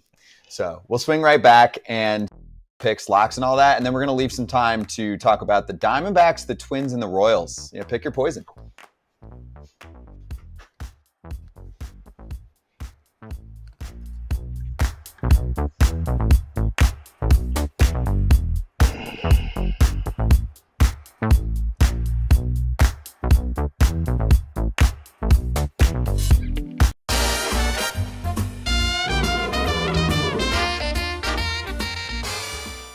BetMGM free game of the day on the app. If you are logged in and have a funded account, Mets Braves. That's a great one if it happens. Otherwise, they just have a center field cam showing you how much rain is going down, and you just get to watch that field get just absolutely flooded with no roof.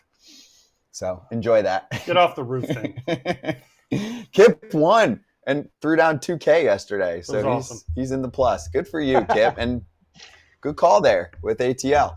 I went Chicago hangover game. So did AJ. Plus San Francisco destroyed the Diamondbacks. We'll get to that later. So very no sweat bet there for AJ to hit his parlay. And Parlay Pap did not hit on his parlay. Parlay Pap wouldn't hit. You know why Parlay Pap didn't hit? Why? Because he went after us. He did. On Twitter. And you know what, Pap? Screw you. I hope you lose every game the rest of the year because that was crap, dude. Your 0-turn mower with your shirt off and your little birdie chip, chip, chip, chip, chip. Like, no, Pap. No. You didn't pick against the White Sox, Pap, so you lost. And yes, we picked against your Phillies. You're like fourth favorite team you were ever on. And me and Scott picked against them. They drank too much the night before. They partied. And the Cubs had Justin Steele going. And the Phillies had an ex-White Sox, Tanner Banks, going. That's right. That was their biggest mistake. Biggest mistake is Pap calling us out on a hangover game, which I almost always bet on because the teams somebody's going to look like crap and they're not going to use the guys they want to use. And I'm like, man, if I want to go have a time and celebrate a division, I'd like to go with Parlay Pap. He knows how to have a good time. Exactly. So you would think that Pap knows that these dudes are having a time. And if the Phillies had won, I would have said, they don't really care. They didn't celebrate hard enough for that division. Obviously, we're half kidding here, but come on, Pap, hangover game. You got to go against the team. You got to fade the hangover teams. That's a thing. So anyway, what are we doing today? What do you got? Cam, you going first? Well, I really don't want to, but you're talking about hangover games, and I'm already feeling bad about my picks because a team that I don't think will be hung over at all today will be the San Diego Padres. I think the San Diego Padres are going to go in. They're going to handle business, and I'm also picking the Phillies, the money line. So Padres money line, Phillies money line at 235. And if this doesn't work out, Scott, I'm pulling a Kip and I'm throwing the whole house on it Friday. All right. I like it. Well, you're okay though. It's not a full hangover game for the Padres because they're still trying hard. They are going hard tonight. Like the Phillies clinched like a bye and everything, so they were like, "Yeah, we're out." Right. Which I get. I know they still played some of their guys, but different. This is different. It was lined up different. All right, so I'm going Sale over 6.5, which is going to get voided because they're probably ain't going to play. Some of it's already void, so we can just put the rain clouds on there. But then the other half is Texas at Oakland over 7.5 because fans are going to be stealing seats. People are going to be doing all kinds of crazy stuff. And there might be some balls that are hit out of the park. And I just think they didn't score a ton last night, so I think they're going to score a bunch tonight. And so at least that half will hit. But I hope Sale gets to pitch because that gets me to plus 233. Yeah, it's a nice little parlay. AJ's on a heater right now. You're getting the hang of this, man. Year 2 has been good to you. David Peterson over 4.5 Ks. The projections I like to look at a few different sites had him closer to 6. And I'm like, he's at 4.5 and it's at minus 115. That's like the sweet spot for me. So 115 to win a Hondo, just keeping it simple here down the stretch. He struck out 7 Braves last time he faced them. He's been inconsistent with the Ks, but I mean, he's had some big K games. Like this month, he had 11 against Boston. Atlanta is lower in the pack in strikeouts anyway, so I could see him hitting that number pretty easily. Again, I might get voided as well, so we'll see what happens. Could end up just being a wash down the stretch here. First bet offer on the BetMGM Sportsbook app, up to $1,500 back in bonus bets if your first bet falls. And if that happens, your bonus bets will be available once your initial wager is settled. Got to use the promo code FOUL, F-O-U-L, when you sign up on the app or at BetMGM.com. And if you're in Michigan and you're watching this Tigers run, they have Lucky Tap, an instant win game. You play as a player on the Tigers. This is cool. And you swing the bat to hit for prizes. And you just tap the screen, the player swings. And if the player misses, you lose your bet. If the player makes contact, you'll win rewards depending on which cash targets are hit. Cool. Very nicely done with the graphics there. Gambling problem or concern? Call 1-800-GAMBLER. We'll be right back to go over the wild card faders.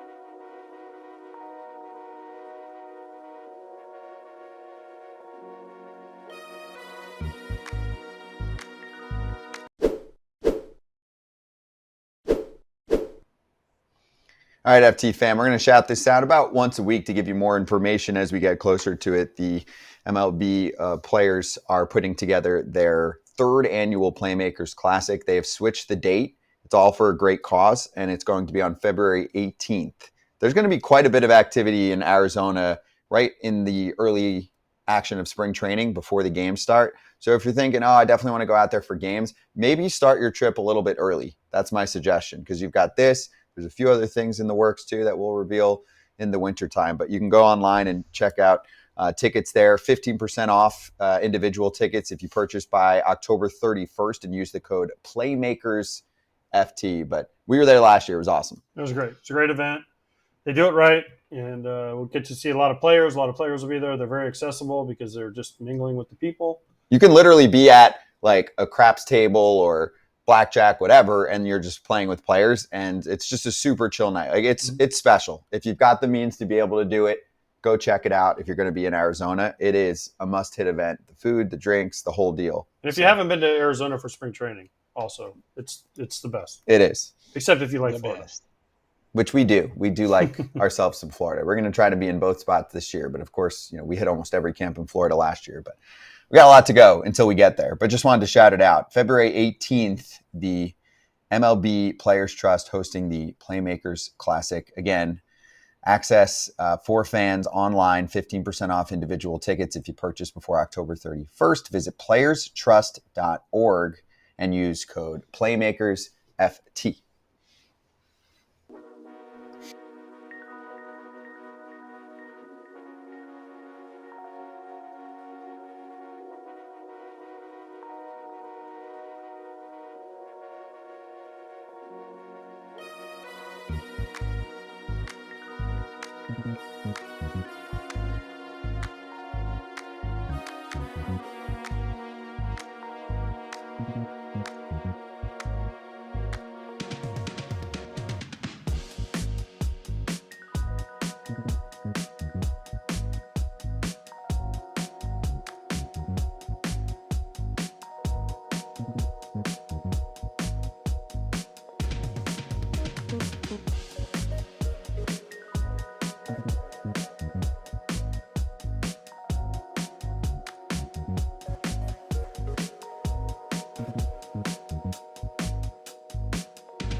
I'm going to speed through as much as I can here. First off, I just missed this earlier, but Austin Riley tests weren't good, so he's done for the year. I forgot to mention that. Maybe Reynaldo Lopez comes back for the Braves if they make the playoffs. And Lindor was in the on-deck circle in the ninth, so I'm expecting him to play whenever the Mets play again.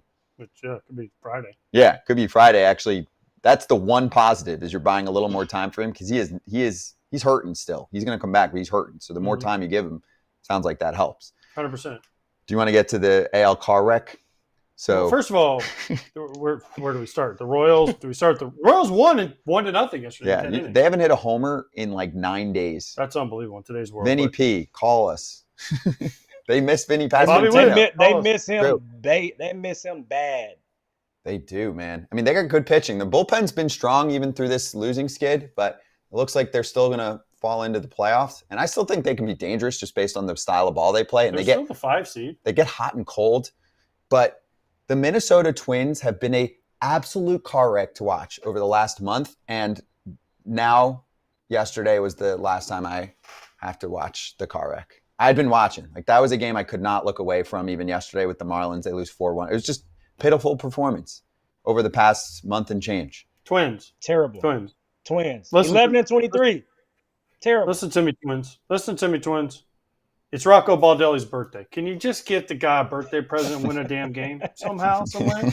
Woods Richardson go out and throw 6 shutty. I don't know. Score some runs off Cabrera. I don't know. Carlos Correa. Buxton. One of y'all. Do something. But it's Rocco's birthday. Man. Y'all don't want him to have a bad birthday, do you? Like, win a game for the guy. I mean, you guys still got a chance because you're only 2 out, but you're really only 1 out if it's the Tigers because of the tiebreaker stuff. Sure. And I think they have the tiebreaker against the Royals too, don't they? So So Sure. I mean, you're really only one game out. So if they don't win a game and they can't score, that's what's weird is they cannot can't score. score. One run on They the can't Marlins. score any runs. Dude, your season's over. Minnesota, your season's over. You're calling them. You're cooking them. They're cooked. Wow. Last night cooked. That's what I wanted to say. Wow. I've I'm with been Scotty. watching every I'm with game. you, It's Scotty. over. And AJ, you know, like there's Done. no spunk. They don't look like they have a lot of energy, a lot of enthusiasm right now. I'm not sure what's going on or what they're missing, but I don't want to say they're going through the motions, but they don't look very enthused right now to be so close to getting in the playoffs. They look like a team Wow. mad at I didn't management. say that. They don't look very inspired right now. I said it. Dustin Morris, Rocco Baldelli, Mike Herman, Thad Levine, all y'all, they said it. These two. I love I Dustin said it. Morris. He Happy wins every birthday, day. Rocco Baldelli. I was his Yeah. bat boy too, by the way. So I love Rocco Baldelli. I was his bat boy. That's too. awesome. Hey, Pinstripe Territory, our Yankees show has Buster Olney from ESPN on there if you want to check that one out. Obviously, all our team shows are crushing it right now, so check those out. We will be back, of course, 1 to 3 live every single weekday. Cam, we'll see you on Friday. Let's go back in the building with some good guests. Can't wait. Guest Friday. Stay tuned.